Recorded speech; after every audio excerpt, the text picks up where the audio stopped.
Hello, ঠিক আছে।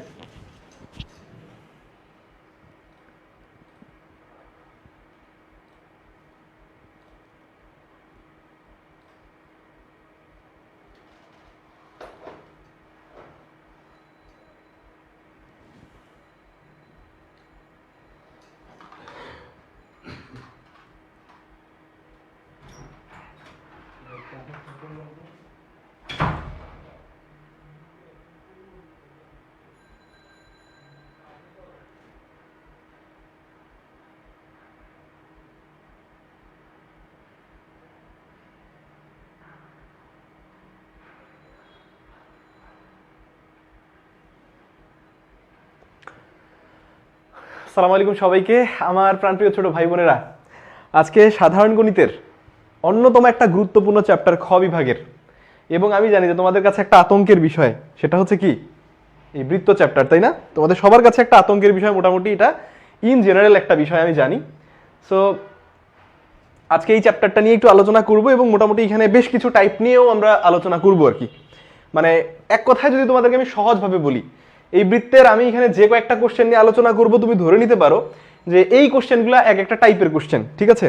So আমাদের টার্গেট থাকবে, আমাদের ম্যাক্সিমাম টার্গেট থাকবে যে এই কোশ্চেনগুলো সলভ করে যেন পুরো চ্যাপ্টারের এমসিকিউ আমরা ইনশাল্লাহ কভার করে ফেলতে পারি। তাহলে তোমাদের কাজ কি? তোমাদের কাজ হচ্ছে অতি দ্রুত লাইভটা শেয়ার করা। কারণ কি, আমরা মনে হয় একটু 5 মিনিট 7 মিনিট মনে হয় একটু লেট করছি ক্লাসটা শুরু করতে। সো তোমার অনেক ফ্রেন্ড হয়তো বা ক্লাসটা মিস করে যেতে পারে, তাই না? সো তোমার যে কাজ, এখন প্রথম কাজ, সেটা হচ্ছে কি এই লাইভটা শেয়ার করা, তোমার যারা ফ্রেন্ড সার্কেল আছে তাদের কাছে পৌঁছে দেয়া। ওকে, আচ্ছা, তোমরা অলরেডি অনেকেই জয়েন করছো, আমাকে ঠিকঠাক করে শুনতে পাচ্ছ কিনা ভাইয়া এটা একটু বলো। অনেকেই তোমরা ক্লাসে জয়েন করছো অলরেডি, এবং এখানকার অনেকগুলো নাম আমার আসলে খুব পরিচিত নাম এবং খুব পছন্দের নাম। কারণ এই স্টুডেন্টরা রেগুলার, শুধু আমার ক্লাস না সবার ক্লাস মোটামুটি রেগুলার করে। তার মধ্যে যে অক্সিজেন সায়ানাইট একজন, ঠিক আছে। তারপরে কে, আচ্ছা নীল প্রজাপতি, সালাম আলাইকুম ভাইয়া। ওয়ালাইকুম আসসালাম। ওয়ালাইকুম আসসালাম। হ্যাঁ আচ্ছা, তোমার নাম তো মেঘা। হ্যাঁ রাইট রাইট রাইট, আমি ভুলে গেছি। আমি আলহামদুলিল্লাহ খুবই ভালো আছি। তোমরা সবাই কেমন আছো? আশা করছি তোমরা সবাই অনেক ভালো আছো, বাট কমেন্টে তোমরা জানাইতে পারো। আচ্ছা, নতুন একজন কমেন্ট করছে, তোমাকে অবশ্যই শুভকামনা জানাচ্ছি, একই সাথে আমরা ওয়েলকাম করছি তোমাকে। তোমার নাম কি? আচ্ছা এমডি রহিম। আচ্ছা এমডি রহিম, আচ্ছা আচ্ছা, তুমি আজকে প্রথম ক্লাস করছো তাই তো? ভাই ক্লাস আসলে রেগুলার করতে হবে, বুঝছো? যে লাইভগুলো হয় এই লাইভগুলো প্রতিদিন করার চেষ্টা করো, ঠিক আছে? কারণ তোমার এই সময়ে যারা এসএসসি 26 এর স্টুডেন্ট বিশেষ করে তোমরা আছো ভাই, তোমাদের কিন্তু কাউন্টডাউন খুব একদম স্টার্ট হয়ে গেছে। কারণ 21 এপ্রিল থেকে তোমাদের কিন্তু পরীক্ষা শুরু। সো বুঝতেই পারছো যে তোমরা খুবই ক্রুশিয়াল একটা টাইমের মধ্যে দিয়ে পার হচ্ছ, ঠিক আছে? ওকে, আচ্ছা সাউন্ড আমার ঠিক মতো শুনতে পাচ্ছ? ওকে, আচ্ছা ঠিক আছে। ওকে ওকে, তাহলে আমরা মনে হয় একটু ক্লাসের দিকে যাব। দেখো তাহলে কি করবা, যারা অলরেডি তোমরা ক্লাসে জয়েন করছো তোমাদের সবাইকে ওয়েলকাম। আশা করছি আমরা তোমাদের সবাইকে নিয়ে এই যে আমাদের যে টার্গেট, সেই টার্গেটটা কি বলতো? এসএসসি পরীক্ষায় জিপিএ 5 পাওয়া, তাই তো? আমরা এই রাস্তাটা সবাইকে নিয়ে পাড়ি দিতে চাই, এবং আমরা সফলতা অর্জন করতে চাই সবাইকে নিয়েই। এইখানে যারা তোমরা আছো, আমি বিশ্বাস করি মনে প্রাণে, তোমরা যদি আমাদের গাইডলাইন ঠিকঠাক করে ফলো করো, ইনশাআল্লাহ আমরা সবাইকে নিয়ে এই যে রাস্তাটা, এই রাস্তাটা আমরা অতিক্রম করে আমরা কি করব? বিজয়ী হয়ে ফিরে আসবো ইনশাআল্লাহ। এবং আমার বিশ্বাস যে তোমরা এটা করতে পারবা, কারণ তোমাদের মধ্যে সেই ক্যালিবার আছে। যারা অলরেডি তোমরা ক্লাসে জয়েন করছো, কি কি ক্লাস হয় ভাইয়া? আচ্ছা এই যে পূজা দাস, কি কি ক্লাস হয় ভাইয়া? দেখো আমাদের এখানে মোটামুটি সায়েন্সের সাবজেক্টের পাশাপাশি আমাদের এখানে জেনারেল যে সাবজেক্টগুলো আছে, ঠিক আছে, যেমন বাংলা বলো, ইংলিশ বলো, তারপরে কি বলো তো রিলিজিয়ান, হ্যাঁ, তারপরে হচ্ছে আইসিটি, এই যে ক্লাস, হ্যাঁ, এগুলো হচ্ছে কমন সাবজেক্ট, তাই না? মানে কম্পালসারি সবারই আছে, সায়েন্স বলো, আর্টস বলো, কমার্স বলো, সবারই আছে। সো এই সাবজেক্টগুলোরও ক্লাস তোমাদের হবে, বুঝছো? মানে সায়েন্স, স্পেশালি সায়েন্সের যে গ্রুপিং সাবজেক্ট, সেগুলোর ক্লাস তো আমাদের হয়। তার পাশাপাশি বাংলা, ইংলিশ, তারপরে হচ্ছে কি বলতো রিলিজিয়ান, আর হচ্ছে কি বলতো আইসিটি, যেগুলো সবার আছে। আচ্ছা মাদ্রাসা বোর্ডেরও একজন দেখছি, মিরাজ। আচ্ছা তোমাকে ওয়েলকাম করছি, বাট রেগুলার ক্লাস করতে হবে, ঠিক আছে? আচ্ছা আসো আমরা একটু স্টার্ট করি। এখন তোমরা যারা অলরেডি ক্লাসে জয়েন করছো, তোমরা অ্যাটলিস্ট তোমাদের 5 জন করে ফ্রেন্ডকে এখানে মেনশন করবা। কেন মেনশন করবা? কারণ আমি চাই যে তোমরা সবাই যেন ভালো রেজাল্টের কাতারে ঢুকো। অর্থাৎ আমি তোমাদেরকে একটা ভাই পরিসংখ্যান দেই শুরুতে, দেখো ক্লাসের শুরুতে একটা পরিসংখ্যান দেই। মানে কম্পারেটিভলি আমি তোমাদেরকে যদি বলি 1 থেকে 1.5 লাখ স্টুডেন্ট তোমাদের জিপিএ 5 পাবে, আমি দেখো তোমাদেরকে যদি একটু সহজ একটা পরিসংখ্যান দেই, 1 লাখ থেকে 1.5 লাখ স্টুডেন্ট ধরো তোমাদের জিপিএ 5 পাবে, ঠিক আছে? এবং এই সংখ্যাটা কিন্তু ভাইয়া প্রতিবার একটু উঠানামা করে, ঠিক আছে? এই সংখ্যাটা তোমরা দেখবা যে প্রতিবার মোটামুটি উঠানামা করে এই সংখ্যাটা। সো আমি সবসময় আমার স্টুডেন্টদেরকে যে কথাটা বলি, আমার এই ছোট ভাই বোন, হ্যাঁ, যারা আমার কলিজার মানে কলিজার মতো, হ্যাঁ, মানে কলিজা কি একজনের বলতো, একজনের কি খুব গুরুত্বপূর্ণ একটা অর্গান, হ্যাঁ, তো এদেরকে আমি সবসময় বলি আমার কলিজার থেকেও প্রিয় এরা। কেন বলি জানো? কারণ এই যে দেখো ভাইয়া, তোমাদের পরীক্ষার্থী সারা দেশের মধ্যে প্রায় 15 থেকে 18 লাখ স্টুডেন্ট ধরো প্রতি বছর পরীক্ষা দেয়, মানে সায়েন্স আর্টস কমার্স মিলিয়ে, বুঝছো? তাদের মধ্যে থেকে দেখো এই যে সংখ্যাটা তুমি দেখতে পাচ্ছ না, 1 থেকে 1.5 লাখ, হ্যাঁ, এখানে আমি লাখ লিখছি কেন রে ভাই, এটা হবে লাখ, হ্যাঁ, আচ্ছা 1 থেকে 1.5 লাখ, বুঝছো? এই 1 থেকে 1.5 লাখ স্টুডেন্ট কিন্তু প্রতি বছর ভাইয়া এই জিপিএ 5 মোটামুটি পায়। তার মানে তোমাকে কি করতে হবে, এই যে স্টুডেন্টদের কাতারে তোমাকে নিয়ে আসতে হবে, বুঝছো? এই স্টুডেন্টদের কাতারেই তোমাকে নিয়ে আসতে হবে যারা কি জিপিএ 5 হোল্ডার, বুঝছো কিনা? এবং আমার বিশ্বাস যে আই স্কুল তোমাদেরকে এই পথ পাড়ি দেওয়ার জন্য সর্বোচ্চ পরিমাণ সাপোর্টটা তোমাদেরকে দিচ্ছে। আচ্ছা কিভাবে সাপোর্ট দিচ্ছে এখন তোমাদের কোশ্চেন আসতে পারে, তাই না?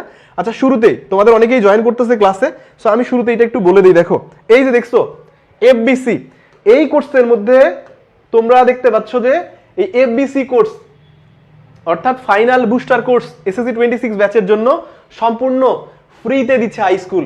মানে তুমি জাস্ট ভাই কল্পনা করো একবার যে এই একটা পুরো কোর্স, একটা প্রিমিয়াম কোর্স, একবারে সকল সাবজেক্টের, তুমি যদি দেখো সকল সাবজেক্টের একটা কোর্স তোমাদেরকে ভাই সম্পূর্ণ ফ্রিতে দিচ্ছে। মানে কেন ইমাজিন যে তোমাদের জন্য এই একটা মানে একটা মহৎ কাজ হাই স্কুল করতেছে। কেন করতেছে ভাই? এই যে দেখো একটু আগে যে তোমার আমি বললাম এই যে 1 থেকে 1.5 লাখ স্টুডেন্ট যে মানে প্রতি বছর এই যে জিপিএ 5 পায়, এই সংখ্যার মধ্যে আমাদের স্টুডেন্টদের সবাইকে আমরা দেখতে চাই। সো আমাদের এই কোর্সটাকে আমরা উন্মুক্ত করে দিচ্ছি। ওকে, আসো আমরা কথা না বাড়াই, এবার ডিরেক্টলি একটু ক্লাসের দিকে যাই। আজকের তাহলে ক্লাসটা কি দেখো তো, আমি অলরেডি এখানে থাম্বনেলে তো দিয়েই রাখছি যে আজকে আমরা কি অষ্টম অধ্যায় বৃত্ত নিয়ে আলোচনা করব। এবং এখানে বৃত্তের মোটামুটি আমরা যতগুলো টাইপের কোশ্চেন আছে মোটামুটি সেই টাইপগুলোকে কভার করার চেষ্টা করব। আশা করি যে তোমরা ক্লাসটা খুব বেশি এনজয় করবা এবং এখান থেকে শিওর থাকো তুমি ভাই এখান থেকেই কোশ্চেন কমন পাবা। এবং তোমার যদি প্রিপারেশন খুব খারাপ থাকে আজকের পরে তোমার প্রিপারেশন এমনিতেই ভালো হয়ে যাবে। দেখো তাহলে এখন তোমাকে যেটা আমি শুরুতে বলবো একটু দেখো তো, এখানে একটা চার্ট রাখছি, খুবই মনোযোগ দিতে হবে এই জায়গাটায়। দেখো এই চার্টটা একটা বই থেকে নিয়ে জাস্ট এখানে আমি একটু অ্যাটাচ করে দিছি। এর পিছনের কারণটা কি দেখো, একটু কারণটা তোমাদেরকে বুঝাই। এখানে তুমি একটু বহু নির্বাচনী অংশটা দেখছো, কারণ আমরা তো আজকে ক্লাস করবো বহু নির্বাচনী, তাই না? বাট আমি যখন ক্রিয়েটিভে তোমাদের ক্রিয়েটিভ নিয়ে আলোচনা করব তখন দেখবা যে ক্রিয়েটিভের পার্টটা আমি এখানে দিয়ে দিব। বাট তোমরা যদি একটু দেখো বহু নির্বাচনী প্রশ্ন, তুমি ভালো করে একটু খেয়াল করে দেখো ভাই, এই চারটার মধ্যে 208টা বোর্ডের কোশ্চেন আসছে, মানে 208টা এমসিকিউ কোশ্চেন আসছে এখান থেকে। কত থেকে কত? 2016 সাল থেকে 2025 সাল পর্যন্ত। তুমি একটু চিন্তা করে দেখো তো, 2016 থেকে 2025 অর্থাৎ লাস্ট 10 বছরের বোর্ডের কোশ্চেনে মোটামুটি এখান থেকে 208টা এমসিকিউ কোশ্চেন আসছে। আচ্ছা এবার তোমাদের জন্য আমি একটা কোশ্চেন ছুড়ে দেই, তুমি জাস্ট একটু চিন্তা করো তো, এই 208টা কোশ্চেন ভাই যদি তুমি শেষ করতে পারো, এই পুরো চ্যাপ্টারের মধ্যে তোমার আর কিছু থাকবে? কিচ্ছুই থাকবে না। এর নারী বুড়ি সবকিছু কি হয়ে যাবে বলো তো? ধুলিস্বাদ হয়ে যাবে, বুঝছো? এমন ভাবে তুমি এখান থেকে পড়ালেখা করতে পারবে। এবং মজার ব্যাপার কি জানো, এইখান থেকে এই যে 208টা কোশ্চেন আসছে না, এই 208টা কোশ্চেনের মধ্যে ভাইয়া রিপিটেডলি একই টাইপের 15 থেকে 18টা কোশ্চেন, একই টাইপের কোশ্চেন রিপিটেডলি আসছে। চিন্তা করো একবার, 15 থেকে 18টা কোশ্চেন রিপিটেডলি আসছে, বুঝছো? আচ্ছা তোমরা কে কোথায় থেকে ক্লাস করতেছো তোমরা চাইলে এটা আমাকে কমেন্ট করতে পারো, ঠিক আছে? আমার এলাকার নাম আমি একটু বলি, আমার বিভাগ হচ্ছে ভাইয়া রংপুর বিভাগ, ঠিক আছে? এই রংপুর বিভাগের যারা যারা তোমরা ক্লাস করতেছো তাদেরকে একটু দেখতে চাই। রংপুর বিভাগ, দিনাজপুর বোর্ড, হ্যাঁ, স্পেশালি দিনাজপুর বোর্ডে যারা যারা ক্লাস করতেছো, আমি নিজে হচ্ছে দিনাজপুর বোর্ডের, হ্যাঁ, তোমাদের সবার কমেন্ট আমি দেখতে চাই। এবং এই তোমরা এখনো পর্যন্ত মেনশন করো না, এই ফ্রেন্ডদেরকে মেনশন করতে হবে, হ্যাঁ, কারণ তুমি ভালো রেজাল্ট করবা তোমার ফ্রেন্ড ভালো করবে না ভাই, এটা তো হইতে পারে না, তাই না? এবার আসো আমরা এবার একটু ক্লাসের দিকে ঢুকবো, খেয়াল করো। তাহলে আবার একটু জাস্ট তোমাদের ফর ইওর কাইন্ড ইনফরমেশন, দেখো আমি আবারও একটু তোমাদেরকে মনে করাই দিই, এই চ্যাপ্টারটা তোমাদের জন্য একটা খুবই ইম্পর্টেন্ট রোল প্লে করতে যাচ্ছে। কেন ইম্পর্টেন্ট রোল প্লে করতে যাচ্ছে? কারণ খেয়াল করো এই চ্যাপ্টারটা থেকে শুধুমাত্র আমি যদি তোমাদের বলি 3টা থেকে 4টা কোশ্চেন তোমাদের এমসিকিউ বোর্ডে থাকতে পারে।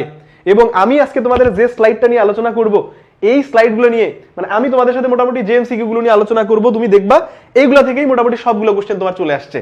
সো খুবই ইন্টারেস্টিং ক্লাস হবে। দেখো আচ্ছা প্রথম এমসিকিউ থেকে শুরু করলাম, এবং আমি চাই তোমাদের এই ক্লাসের মধ্যে অংশগ্রহণটা থাকুক একেবারে সর্বোচ্চ। মানে আমি চাই যে এই অ্যান্সারগুলো তোমরা নিজেরাই করো, কারণ এতে করে তোমার নিজেকে কি করতে পারবা বলো তো, একটু নিজেকে জাজ করতে পারবা যে হ্যাঁ তোমার প্রিপারেশন কোন স্টেজে আছে, তুমি কেমন ভালো মানে তুমি কেমন পড়ালেখা করছো, তোমার আসলে আরো কেমন পড়ালেখা করা উচিত। যদি ভালো ভালো অবস্থা থাকে আলহামদুলিল্লাহ, বাট যদি পড়ালেখার অবস্থা তোমার খারাপ থাকে তাহলে কি করবা বলো তো, তাহলে আরো ভালো করে পড়তে হবে তোমার। ওকে, আচ্ছা এই যে অনেকেই দেখি আমার রংপুর বিভাগের অনেকেই আছে। আচ্ছা নীল প্রজাপতি ও হচ্ছে রংপুর বিভাগের, বাট ও সম্ভবত হচ্ছে ঢাকায় পড়ালেখা করে, মানে পরীক্ষা দিতে হবে ঢাকা বোর্ডে। ওকে, আচ্ছা আখি আক্তার দেখছি হ্যাঁ দিনাজপুর বোর্ডের। আচ্ছা নাইম হচ্ছে পঞ্চগড়ের। ওকে, আচ্ছা আমার একবারে বাসার কাছাকাছি। হ্যাঁ, আচ্ছা চট্টগ্রাম বোর্ডের হচ্ছে মোহাম্মদ আব্দুল্লাহ। ওকে, আচ্ছা তাজিবুর রহমান তুমি রাজশাহী বোর্ডের। ওকে ওকে, আচ্ছা আমাদের সব বোর্ড দেখি চলে আসছে তাই না, ঢাকা আসছে, তারপরে কি, তারপরে আমাদের দিনাজপুর আসছে, তারপরে আমাদের দেখতে পাচ্ছি কি, আচ্ছা এরপরে দেখতে পাচ্ছি চট্টগ্রাম বোর্ড আসছে, মাদ্রাসা বোর্ড আসছে। ওরে সেরা সেরা ভাই, সেরা সেরা। তোমাদেরকে ভালো রেজাল্ট করা আটকাবে কি ভাই আমারে বলো তো, কেউ আটকাইতে পারবে না। এইবার আসো, এইবার পোলাপান একটু এবার ভাই একটু কোঅপারেট করে দেখো, এবার আমরা একটু অ্যান্সার করি একটু। এই তো দেখো অলরেডি অ্যান্সার দেখি সুপার ডুপার অ্যান্সার শুরু করছে। আচ্ছা সবার আগে দেখি একজন অ্যান্সার করছে, এমডি হাসান 1 নাম্বার কোশ্চেনে অ্যান্সার করে ফেলছে ভাই। কি ব্যাপার, ওরে কেউ তোমরা বিট করতে পারলা না, এটা কোনো কথা হইলো? এই যে যশোর বোর্ডের অলরেডি চলে আসছে, যশোর বোর্ড। আচ্ছা কুমিল্লা বোর্ডের কাউকে আসলে এখনো দেখি নাই, কুমিল্লা বোর্ডের কি আছে? এই যে সিলেট বোর্ড ভাই, সব থেকে ভয়ঙ্কর বোর্ড হচ্ছে সিলেট বোর্ড আর কুমিল্লা বোর্ড, বুঝছো? আচ্ছা এই সিলেট বোর্ড আর কুমিল্লা বোর্ড হচ্ছে সব থেকে ভয়ঙ্করতম বোর্ড। হ্যাঁ, আচ্ছা ময়মনসিংহ বোর্ড থেকে এই যে আমার ফেভারিট একটা স্টুডেন্টের মধ্যে হচ্ছে অক্সিজেন সায়ানাইট, বুঝছো? তো এ আসলে আমাদের সব ক্লাসগুলো করছে প্রথম দিক থেকে একদম। আচ্ছা একে আমি কমন হিসেবে পাই। ওরে সেরা। দেখি দিনাজপুর বোর্ডের, আচ্ছা দিনাজপুর বোর্ডের অনেক স্টুডেন্ট দেখি, সিলেট বোর্ড, দিনাজপুর বোর্ড আর হচ্ছে কি বিশেষ করে রাজশাহী বোর্ড, অনেক স্টুডেন্ট। ওকে আচ্ছা আসো দেখো, এই অ্যান্সার শুরু করো এবার ভাইয়া, এবার একটু অ্যান্সার করো। যে কমেন্টগুলো তোমরা করতেছো এই কমেন্টগুলোতে এবার আমি তোমাদের একটু অ্যান্সারগুলো দেখতে চাই, ঠিক আছে? তোমাদের সাথে অনেক কথা হবে ইনশাআল্লাহ। ওকে আচ্ছা ওকে, এবার আসো দেখি একটু এই অ্যান্সার করো। কি বলছে দেখো তো, 1 নাম্বার কোশ্চেনে কি বলছে? একে বলছে ও কেন্দ্র বিশিষ্ট বৃত্তে ওএম লম্ব এবি। খেয়াল করো ভাইয়া, এই যে বৃত্ত তুমি দেখতে পাচ্ছ এখানে, তোমাকে বলছে যে এই ওএমটা কার উপরে লম্ব? এবি এর উপরে লম্ব, মানে 90 ডিগ্রি কোণ, ঠিক আছে? এবার দেখো মান দেয়া আছে কার কার, তোমাকে বলছে ওএম ইকুয়াল 6, এই ওএম এর মান বলা আছে ভাইয়া 6 সেন্টিমিটার, এবং তোমাকে বলছে এবি ইকুয়াল 16 সেন্টিমিটার। এবি মানে কোনটা? এই পুরোটা ভাইয়া, একটু ভালো করে দেখো, এবি মানে হচ্ছে এই পুরোটা, অর্থাৎ এই জ্যাটা। হ্যাঁ, এটা পুরোটা হচ্ছে কত বলতো? 16।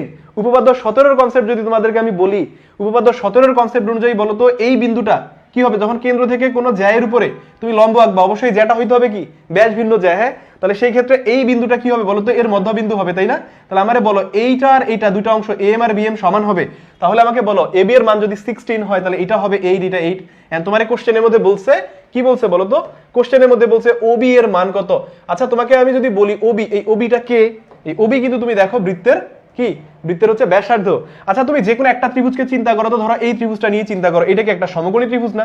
তাহলে এটা এক বাহু, এটা আরেক বাহু, এটা তার অতিভুজ। তাহলে অতিভুজ আমি কি দিয়ে বের করতে পারি?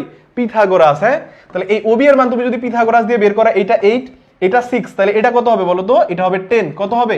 10 সেন্টিমিটার। কারণ ওই যে দেখো, হ্যাঁ 10 হবে 100%। এর সেরা ভাই, সেরা সেরা সেরা। হ্যাঁ, এই যে 10 দেখো, ওর কনফিডেন্স একবার চিন্তা করো। ওর নাম কি ভাইয়া? প্রান্ত আহমেদ। ওর কনফিডেন্স কতটুকু প্রান্ত? ও বলছে 10 হবে 100%, ঠিক আছে? 10 হবে 100% ভাই। ও চিন্তা করো ওর কনফিডেন্স লেভেল কতটুকু, ঠিক আছে? ওকে দেখো আচ্ছা আচ্ছা একজন দেখি অনেক কমেন্ট করছে, আদনান হুসাইন প্রতীক প্রধান। আচ্ছা ভাই তোমার নাম কতগুলা ভাই? আদনান হুসাইন বুঝলাম, আদনান হুসাইন একটা হইতে পারে, প্রতীক প্রধান তো আরেকটা নাম। আচ্ছা আপনার হাই স্কুল কোথায় ভাইয়া? তুমি আমার হাই স্কুল চিনবা না, আমার হচ্ছে হাই স্কুল একেবারে গ্রামের দিকে ছিল, ঠিক আছে? এরপরে কলেজ ছিল আমার হচ্ছে শহরের দিকে। আমার স্কুলের নাম বললে তুমি চিনবা না মেবি, ঠিক আছে? সো আচ্ছা দেখো এবার আসো, আমার স্কুলের নাম বললে যদি তুমি চিন্তা তাইলে ভাইয়া বলতাম, ঠিক আছে? আচ্ছা দেখো সেরা সেরা ভাই, তোমরা খুবই ভালো পারতেছো। দেখো এইটা কিভাবে আসছে অনেকে যদি না বুঝো আমি বলি, এই যে ওবি, ওবি যদি তোমার অতিভুজ হয় তাহলে ওবি স্কোয়ার ইকুয়াল তুমি কি বলবা? ও এম স্কোয়ার প্লাস তুমি কি বলবা বলো তো? এই যে বি এম স্কোয়ার, তাহলে এই স্কোয়ারটাকে ওইদিকে পাঠাইলে ওবি ইকুয়াল কি হবে? রুট ওভার এই ও এম এর ভ্যালু কত বলো তো? ও এম হচ্ছে 6 এর উপর স্কোয়ার মানে 36 প্লাস বিএম এর ভ্যালু কত বলো তো? বিএম বা এম বি এর ভ্যালু 8 এর উপর স্কোয়ার মানে কত? 8 8 64। তাহলে খেয়াল করো 64 আর 36 মিলে হয় রুট ওভার 100, রুট ওভার 100 মানে 10, বুঝছো? কত হবে? 10 হবে ভাইয়া। কত? 10। অ্যান্সার কত? অ্যান্সার হবে 10 সেন্টিমিটার। হ্যাঁ ওকে আচ্ছা একজন আমারে বলতেছে ভাইয়া আপনি আগের ক্লাসে বলেছিলেন গান শোনাবেন, অক্সিজেন সায়ানাইড। তুমি তো আমার একটা ফেভারিট স্টুডেন্ট ভাই, ঠিক আছে, তোমার আবদার আমি পূরণ করবো ইনশাআল্লাহ, যেহেতু তোমাকে বলছি যে আমি সাধারণ গণিত ক্লাসে ওর একটা গান শোনাবো, ঠিক আছে, বাট এটা একদম শেষে শোনাবো। কেন বলো তো? কারণ গান শুনলে একটা এনার্জি কাজ করে, তাই না? তো এই এনার্জিটা তোমাদের আসলে একটু শেষের দিকে আমি দিব। কেন দিব জানো? কারণ ক্লাস করতে করতে ধরো তোমাদের কি হবে বলো তো, স্পিরিচুয়াল একটা কি হবে বলো তো, তোমাদের মেমোরির একটা এক্সারসাইজ হচ্ছে, তাই না? সো একদম শেষের দিকে যখন তোমার আমি গান শোনাবো তখন কি, তখন তুমি দেখবা রিফ্রেশ হয়ে গেছো। ওকে, সো গান শোনাবো শেষের দিকে ইনশাআল্লাহ। ইনশাআল্লাহ, আচ্ছা গান শোনাবো আবার ইনশাআল্লাহ বললাম, হ্যাঁ আল্লাহ আসলে কি আমাদেরকে রহমত দিবে। আচ্ছা দেখো, ওকে এবার আসো ভাইয়া, দেখো 2 নাম্বার কোশ্চেন দেখি এই পোলাপান এটা কারা কারা পারো। 2 নাম্বার ভাই নাম্বার দিয়ে অ্যানসার করবা, খেয়াল করো যারা অ্যানসার করতেছো কোশ্চেন নাম্বার দিবা, হ্যাঁ এই কিউ নাম্বার দিয়ে কোশ্চেন নাম্বার দিবা। ধরো এটা 2 নাম্বার কোশ্চেন, 2 এর কি হবে ক খ গ ঘ এইভাবে অ্যানসার করবা। 2 এর ক খ গ ঘ কি হবে এইভাবে অ্যানসার করবা, ঠিক আছে? নইলে তো আমি বুঝবো না যে তুমি কোনটার অ্যানসার করছো, আর তুমি নিজেকেও কি ইভালুয়েট করতে পারবা না, ঠিক আছে? ওকে দেখো এখানে কি বলছে, বৃত্তের 2টি জ্যা A B O C D এর মধ্যে তোমারে বলে দিছে কি যে এ বি জ্যা কেন্দ্রের নিকটতর। খেয়াল করো ভাইয়া, তোমারে বলে দিচ্ছে কি যে এই এ বি জ্যা কেন্দ্রের নিকটতর। তোমাদেরকে আমি একটা চিত্র এঁকে একটু দেখাই। তাহলে 2টা জ্যায়ের মধ্যে তোমারে কি বলছে, 2টা জ্যায়ের মধ্যে তোমারে বলতেছে যে একটা জ্যা থাকবে এই বৃত্তটার একদম কেন্দ্রের নিকটে থাকবে, ঠিক আছে? একটু কালারটা ধরো পিঙ্ক কালার দিলাম, ঠিক আছে? আমার প্রাণপ্রিয় ছোট বোনদের একবারে ফেভারিট কালার পিঙ্ক কালার দিলাম, হ্যাঁ এই যে ওরে সুপার সুপার ভাই, অনেকে দেখি তোমরা অ্যানসারও করে ফেলছো। দেখো এইখানে ধরো এটা ও কেন্দ্র বিশিষ্ট একটা বৃত্ত, এখানে যে 2টা তুমি জ্যা নিবা, একটা জ্যা তোমারে বলছে ভাইয়া কেন্দ্রের কাছে থাকবে। ধরো এইটা একটা জ্যাকে বৃত্তের পরিধির মধ্যে যে কোনো 2 বিন্দুর সংযোগকারী রেখাকে আমরা বলি জ্যা, ঠিক আছে? আর ধরো এই যে এটা একটা জ্যা, একটা বলছে তোমার কেন্দ্রের কাছে থাকবে। এন্ড তুমি একটু চিন্তা করো তো, ধরো আমি তোমারে বললাম এটা এ বি জ্যা আর এইটারে বললাম ধরো সি ডি জ্যা। তোমার তো বলছে যে এ বিটা কেন্দ্রের কাছে থাকবে, এই জন্য এবি কে কেন্দ্রের কাছে দিছি। আচ্ছা এবি যদি কেন্দ্রের কাছে থাকে আর সিডি যদি কেন্দ্র থেকে দূরে থাকে, তাহলে তোমারে বলছে এখানে কোন উক্তিটা সঠিক। একটু তুমি খেয়াল করো তো, এখানে এবি আর সিডি এর দৈর্ঘ্যের ব্যাপারটা বলছে। প্রথমে বলছে এবি ইকুয়াল সিডি। আচ্ছা উপপাদ্য 18তে আমাকে কি বলছে বলো তো? উপপাদ্য 18 19 এর কনসেপ্ট যদি আমরা একটু দেখি, আমাদেরকে বলতেছে যে বৃত্তের কেন্দ্র থেকে সমাদূরবর্তী সকল জ্যা পরস্পর সমান। আর আরেকটাতে বলতেছে কি যখন দূরত্ব সমান হবে তখন তাদের ওই জ্যা দুটাকে আবার আমি বলবো সমান, তাই না? বাট এইখানে তুমি কি কোনোভাবে তোমারে কোনো ইনস্ট্রাকশন বলে দিছে এখানে যে এই যে এবি আর সিডি জ্যা এর মধ্যবর্তী দূরত্ব সমান, এটা কি বলে দিছে? বলে নাই তো। এখানে এই কথাটাই বলছে তোমারে যে এবি কেন্দ্রের নিকটে আর সিডি দূরে, তার মানে কি এদের মধ্যে যে দূরত্বটা যদি আমি বলি লম্ব দূরত্বটা ভাইয়া, এই লম্ব দূরত্ব এক জীবনে হবে? দেখো তো এই দূরত্ব আর এই দূরত্ব কি কোনোদিনও এক হবে? জীবনেও এক হবে না, বুঝছো? এই যাদের কনসেপ্ট ক্লিয়ার নাই তাদের কনসেপ্ট ক্লিয়ার হয়ে যাবে। তাহলে তুমি আমাকে বলো তো এইখান থেকে দেখে তুমি বুঝতেছো কি যে এবি জ্যাটা কেন্দ্রের কাছে মানে কি এবি জ্যায়ের মধ্যবর্তী কেন্দ্র থেকে দূরত্ব কম, আর সিডি জ্যা দূরে কথাটার মানে কি কেন্দ্র থেকে সিডি জ্যায়ের দূরত্ব বেশি। তার মানে ঘটনা কি দাঁড়াইছে এখানে যদি তুমি একবার স্পষ্টভাবে দেখো, তুমি দেখবা যে এবি জ্যাটাকে সিডি জ্যায়ের থেকে বড় দেখাচ্ছে। আমি কেন বড় ছোট বলতেছি, কারণ এই 2টা জ্যায়ের মধ্যে এখানে কম্পারিজনটা করছে, খেয়াল করছো? তাহলে এবি বড় সিডি ছোট। অনেকে সুপার ডুপার অ্যানসার করছে অলরেডি। দেখো এবি বড় সিডি ছোট, কততে আছে বলো তো? গতে। অনেকেই দেখি তোমরা অলরেডি কারেক্ট অ্যানসার দিছো। এই যে যেমন মারুফ, এই হীরা তোমার ভুল হইছে ভাইয়া, এটা ঘ না, এটা গ হবে, ঠিক আছে? আচ্ছা রাফিন মজুমদার অ্যাবসলিউটলি কারেক্ট। এই 2 এর ক কে বলছো ভাই? 2 এর ক হবে না, 2 এর ক এর ব্যাপারটাই বললাম। এই যে গ দেখো, আখি আক্তার, হোয়াট আ কনফিডেন্স ভাই, ও বলছে গ হবে 100%। এইরকম কনফিডেন্স হইতে হবে ভাই, কনফিডেন্স থাকতে হবে এরকম, ঠিক আছে? এই যে 2 এর গ হবে, হ্যাঁ 2 এর গ। এবং আমি তোমারে তো বলেই দিলাম এই ক কখন হইতো, যদি তোমারে বলতো যে এবি আর সিডি সমদূরবর্তী, সমান দূরত্বে আছে, যখন এরা সমান দূরত্বে থাকবে তখন তাদের দৈর্ঘ্য হবে সমান। এটা 18 এবং কি 18 এবং 19 নাম্বার কোশ্চেনের কনসেপ্ট। এবার আসো 3rd নাম্বার কোশ্চেন দেখি পোলাপান কে কেমন পারো, দেখা যাক। এই যারা ঘ বলতেছো মানে গ ব্যতীত ভাই যারা বলছো তাদের সবার ভুল হইছে, ঠিক আছে? অন্য কিছু হবে না এখানে। এবার আসো 3 কি বলছে দেখো তো, তোমারে বলছে বৃত্তের সমান সমান জ্যা কেন্দ্র হতে সমদূরবর্তী, ঠিক আছে? বৃত্তের এখানে তোমারে বলছে যে বৃত্তের ক্ষেত্রে এই যে 3টা অপশন আছে কে কে কারেক্ট হবে। প্রথম অপশন বলতেছে কি বৃত্তের, এই যে দেখো যে একটু আগে যে অ্যানসার করছো যে এবি ইকুয়াল সিডি, এইবার তোমাদের খেলা দেখানোর সময় চলে আসছে ভাইয়া। এইবার তোমরা একটু খেলা দেখাও, তোমাদের একটু খেয়াল করো কি বলতেছে। বৃত্তের তোমারে বলছে সমান সমান জ্যা কেন্দ্র থেকে সমদূরবর্তী, তাহলে অবশ্যই যদি জ্যা সমান হয়, খেয়াল করো যদি জ্যা কি হয় সমান হয়, যদি জ্যা সমান হয়, সমান সমান জ্যা বলছে, তাহলে এরা কেন্দ্র থেকে সমদূরবর্তী হবে, বা উল্টাটাও কারেক্ট, সমদূরবর্তী হলে তারা সমান হবে। তার মানে প্রথম অপশন, তুমি চোখ বন্ধ করে বলতে পারো প্রথম নম্বর অপশন কারেক্ট। এই 3-এর অ্যানসার করো দেখি, 3-এর অ্যানসার কারা কারা পারো দেখি। এই কোনটা বুঝি নাই ভাইয়া একটু বলো, কোনটা বুঝি নাই ভালো করে বলো। দেখো এই 2 নাম্বার অপশন একটু দেখো, বৃত্তের যে কোনো জ্যা এর লম্ব দ্বিখণ্ডক, বৃত্তের যে কোনো জ্যা এর লম্ব দ্বিখণ্ডক কেন্দ্রগামী, এইটা হচ্ছে উপপাদ্য 17-র ঠিক অপোজিট কনসেপ্ট। উপপাদ্য 17 কি এটা বিপরীত কনসেপ্ট। তোমার যদি একটু দেখাই, দেখো এটা একটা বৃত্ত, তাই না? আচ্ছা কালারটা একটু কি, একটু ধরো একটু পিঙ্ক কালার দিই, হ্যাঁ আমার বন্ধুদের ফেভারিট কালারটাই দিই। ওকে দেখো এবার তোমারে কি বলছে কোশ্চেনে, এই 2 নম্বরে বলছে বৃত্তের যে কোনো জ্যা এর লম্ব দ্বিখণ্ডক, যে কোনো জ্যা অর্থাৎ কেন্দ্রগামী না এরকম একটা জ্যায়ের কথা বলছে। আচ্ছা একটু চিন্তা করো তো, এইভাবে ধরো, এইভাবে আমি উপপাদ্য 17 যেভাবে দেখছি আর কি, তার বিপরীত কনসেপ্টে এরকম বলতেছে যে যদি কেন্দ্র থেকে এখানে লম্ব আঁকা হয়, খেয়াল করো, তাহলে তোমার বলছে লম্ব দ্বিখণ্ডক, তাহলে লম্ব আঁকলে এ অবশ্যই কেন্দ্রগামী হবেই, মাস্ট মাস্ট মাস্ট। অর্থাৎ এটা উপপাদ্য 17 বিপরীত কনসেপ্ট, তার মানে 2 নাম্বারটাও কারেক্ট। এরপরে 3 নাম্বার কি বলছে দেখি, এইগুলা সবগুলাই মোটামুটি, এগুলা ম্যাক্সিমামই বোর্ডের কোশ্চেন, সব না বাট ম্যাক্সিমামই আমি বোর্ডের কোশ্চেন গুলাই দিছি, ঠিক আছে? এবং তুমি দেখবা যে বোর্ডে এই টাইপেরই কোশ্চেন আসছে, বুঝছো কিনা? সো এই জিনিসগুলোর মধ্যে ম্যাক্সিমাম কোশ্চেনই বোর্ডের, বাট আমি বিভিন্ন স্কুলেরও কোশ্চেন দিছি, এই কারণেই দিছি তোমরা যেন আসলে পুরো ফ্যাক্ট বুঝো। ওকে আচ্ছা দেখো তোমার সব কভার হয়ে যাবে। এরপরে কি বলছে, বৃত্তের যে কোনো সরলরেখায় 2 এর অধিক ছেদ বিন্দু থাকতে পারে না। আচ্ছা তুমি চিন্তা করো তো, এখানে যদি একটা তুমি সরল রেখা আঁকো, এইভাবে একটা ধরো একটা অনেক বড় একটা রেখা আঁকলা, ভাই দেখো তো এই 2 এর বেশি বিন্দুতে কি ছেদ করতে পারবে? পারবে না। তার মানে 3টা অপশনই কারেক্ট না, অর্থাৎ 3 নম্বরের ঘ হবে, 3 এর ঘ। ও রে সেরা, এই 3 এর ক 100%। এই যে ওভার কনফিডেন্স দেখাইতে গেছে ভাই, ওভার কনফিডেন্স দেখাইতে গেলে কিন্তু মারা খাবা ভাই। এই যে 3 এর কি বলছে দেখো, 3 ক বলছে 100%। আচ্ছা 3 এর ক না রে ভাই, 3 এর এই ঘ হবে। কোশ্চেন ভালো করে বুঝতে হবে, শোনো, এই যে যারা ধরো অ্যান্সার একটু মানে তাড়াহুড়া করে দিতে যাও, তুমি দেখবা ভাই অনেকগুলো কোশ্চেন তোমার থাকবে কমন কোশ্চেন, তুমি ভুল করে আসবা। তুমি দেখবা পরীক্ষার হলে 30টা এমসিকিউ কোশ্চেনের মধ্যে তুমি দেখবা যে তুমি একবারে শিওর 28টা এমসিকিউ দাগায় আসছো, বুঝছো? 30টার মধ্যে তুমি দেখবা যে 28টা একদম শিওর, বাট যখন তোমার মার্ক দিবে তুমি দেখবা মার্ক পাইছো 24। কেন 24 পাবা জানো? কারণ এই তোমার উত্তেজনার ঠেলায় তুমি দেখবা যে কিছু কিছু অপশন আছে যে তুমি আসলে খ দাগাইতে গিয়ে তুমি ঘ দাগাই দিয়ে আসবা, বা ঘ দাগাইতে গিয়ে তুমি খ দাগাই দিয়ে আসবা। কথা কি বুঝাইতে পারছি? সো এই উত্তেজনাটাকে এই মুহূর্তে কি করতে হবে ভাইয়া, এই উত্তেজনাটা এই সময় কন্ট্রোল করতে হবে, বুঝছো? সবকিছুতেই উত্তেজনা আমাদের রাখা ঠিক না। কথা বুঝাইতে পারছি?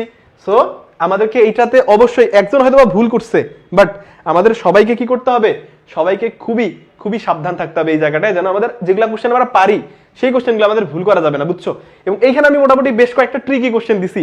দেখো বোর্ডের মধ্যে কি করা হয়, এসএসসি পরীক্ষার পরে একটা মেরিট সিরিয়াল করা হয় না? দেখবা যে ওই বোর্ড স্টাইপেন্ড, ট্যালেন্ট পুল, তারপরে হচ্ছে জেনারেল স্কলারশিপ কিন্তু এসএসসি রেজাল্টের উপর বেস করেও দেওয়া হয়। আচ্ছা এই যে মেরিটটা সাজানো হয়, কিভাবে সাজানো হয়, তুমি ভাইয়া দেখবা যে 5% কোশ্চেন এখানে মোটামুটি একটু ট্রিকি টাইপের কোশ্চেন থাকে, বুঝছো? এই 5%-এর মধ্যে দেখবা মোটামুটি 1 থেকে 2% কোশ্চেন মোটামুটি বেশ ভালো কঠিন থাকে, বুঝছো? আর 25% কোশ্চেন কিন্তু ইন জেনারেল কমন থাকে, মানে সবাই মোটামুটি পারে, ভালোই পারে যারা মিনিমাম পড়ালেখা করে। এই যে দেখো 1 থেকে 2% কোশ্চেন ট্রিকি কোশ্চেনের মধ্যে যেগুলো কঠিন থাকে, এই কোশ্চেনগুলো দিয়েই মেইনলি তোমার কি করা হয় বলো তো, তোমার সিরিয়াল করা হয়। এই যে দেখো তুমি বোর্ডে টপ করবা কিনা, বুঝছো, বা তুমি 100 সিরিয়ালের মধ্যে থাকতে পারবা কিনা, বা তুমি বোর্ড থেকে কি ট্যালেন্ট পুলে স্কলারশিপ পাবা কিনা। আচ্ছা একজন জিজ্ঞেস করতেছে, আচ্ছা স্যার যেদিন যে টপিকের ক্লাস নেবেন আগের দিন সেটা বলে দিবেন। আচ্ছা তাহলে এটা আমাদের তো গ্রুপ থেকে ভাইয়া পোস্ট করা হয়, এটা পেজে এটা পোস্ট করা হয়, তুমি পেজে ইনফরমেশন পাবা, কথা বুঝছো? আমরা পেজে আগের থেকেই জানিয়ে দেই যে তোমাদের আসলে কোন টপিকের উপরে ক্লাস হবে। ওকে আচ্ছা তারপরে যেহেতু তুমি এই কথাটা বললা, এই ব্যাপারটা আমি সর্বোচ্চ ভালোভাবে এটা মাথায় রাখবো, ঠিক আছে? এটা আমরা চেষ্টা করবো যে তোমাদেরকে যেন মানে যে ক্লাস শেষ হচ্ছে, ধরো আজকে একটা ক্লাস শেষ হয়েছে, কালকের ক্লাসটা যেন আমরা কি করতে পারি বলো তো, আজকেই যেন অ্যানাউন্স করে দিয়ে দিতে পারি যে আসলে মানে যথেষ্ট আগে যেন তোমাদেরকে বলে দিতে পারি, টেনশন নেওয়ার কিছু নাই। ওকে আচ্ছা দেখি এই 3 নাম্বারের অনেকেই তোমরা কারেক্ট অ্যান্সার দিছো। এবার আসো 4 নাম্বার কোশ্চেন দেখি। এই 4 নাম্বার উড়াধুরা অ্যান্সার করতে হবে, হ্যাঁ উড়াধুরা অ্যান্সার করো। 4 নাম্বার কি হবে দেখো, এই 4 নাম্বার কোশ্চেন, ঠিক আছে? দেখো কি হবে। আচ্ছা আখি আক্তার তুমি কি বলছো ভাইয়া, তোমারটা এবার দেখতেছি। আচ্ছা আখি আক্তার কি বলছো বলো, আবার বলো তুমি, দেখি তোমার কমেন্ট উপরের দিকে মনে হয় চলে গেছে, অনেক কমেন্ট করতেছে। আচ্ছা ভাইয়া ত্রিকোণমিতি এমসিকিউ কবে দিবেন ভাইয়া? সিরিয়ালি আসবো, ঠিক আছে? সিরিয়ালি আসবো, টেনশন নেওয়ার কিছু নাই। ত্রিকোণমিতি তোমাদেরকে সবগুলোতে ভাই তোমাদেরকে ঈশ্বরচন্দ্র বিদ্যাসাগরের মতো বানাবো, ঠিক আছে? ম্যাথের মধ্যে, এবং ম্যাথের এমসিকিউতে একজনের মিনিমাম মার্ক হবে 28 মার্ক থেকে 29 মার্ক, এইটুকু আমি তোমাকে গ্যারান্টি দিয়ে বলছি। যারা অলরেডি আমাদের কোর্সে অ্যাড হইছো, বুঝছো, আমাদের যে এফবিসি কোর্স, এটাতে যারা অলরেডি অ্যাড হইছো ভাইয়া উড়াধুরা ক্লাস করো, ঠিক আছে? ক্লাস করো, যেগুলো রেকর্ড ক্লাস আছে ক্লাস করো, কারণ তোমরা কিন্তু সামনের দিকে খুব বড় একটা অপরচুনিটি পাইতে যাচ্ছ হাই স্কুল থেকে, এটা তোমরা পেজের মাধ্যমে জানবা। আপাতত তোমাদেরকে আমি ফাঁস করে দিচ্ছি না, ঠিক আছে? নইলে তো এটা কোশ্চেন ফাঁসের মতো হয়ে যাবে, তাই না? এবার আসো এই 4 নাম্বার কি হবে দেখি, খুবই ভালো করে চিন্তা করবা এটা ভাইয়া, খুবই গুরুত্বপূর্ণ একটা কোশ্চেন। হ্যাঁ, খুবই গুরুত্বপূর্ণ, খুবই গুরুত্বপূর্ণ, খুবই গুরুত্বপূর্ণ। এবং এই কোশ্চেনটা স্টুডেন্টরা ম্যাক্সিমামই ভুল করে, বাট আমি তোমার এখানে ট্রিক শিখাই দিব, টেনশন নেওয়ার কিছু নাই। আচ্ছা, আমরা বলেছি 3-এর ঘ, আচ্ছা 3-এর তো ঘই, এই 3-এর ঘ তো কারেক্ট অ্যান্সার ভাইয়া। এটা কে বলছো? আচ্ছা প্রান্ত 4-এর, আচ্ছা 4-এর আনসার দিয়ে দিছে অলরেডি। আচ্ছা ওকে, আচ্ছা আখি তোমার এবার কমেন্ট দেখবো ভাই, হ্যাঁ তোমার এবার কমেন্ট দেখবো, মন খারাপ করো না, ঠিক আছে, টেনশন নেওয়ার কিছু নেই। দেখো কি বলছে একটু দেখো তো, তোমারে বলছে কোন বৃত্তের অধিচাপে, আচ্ছা এখানে অন্তর্নিহিত ওয়ার্ডটা আছে না, এর পাশে আরেকটা কথা লিখে রাখো, সেটা হচ্ছে অন্তর্লিখিত।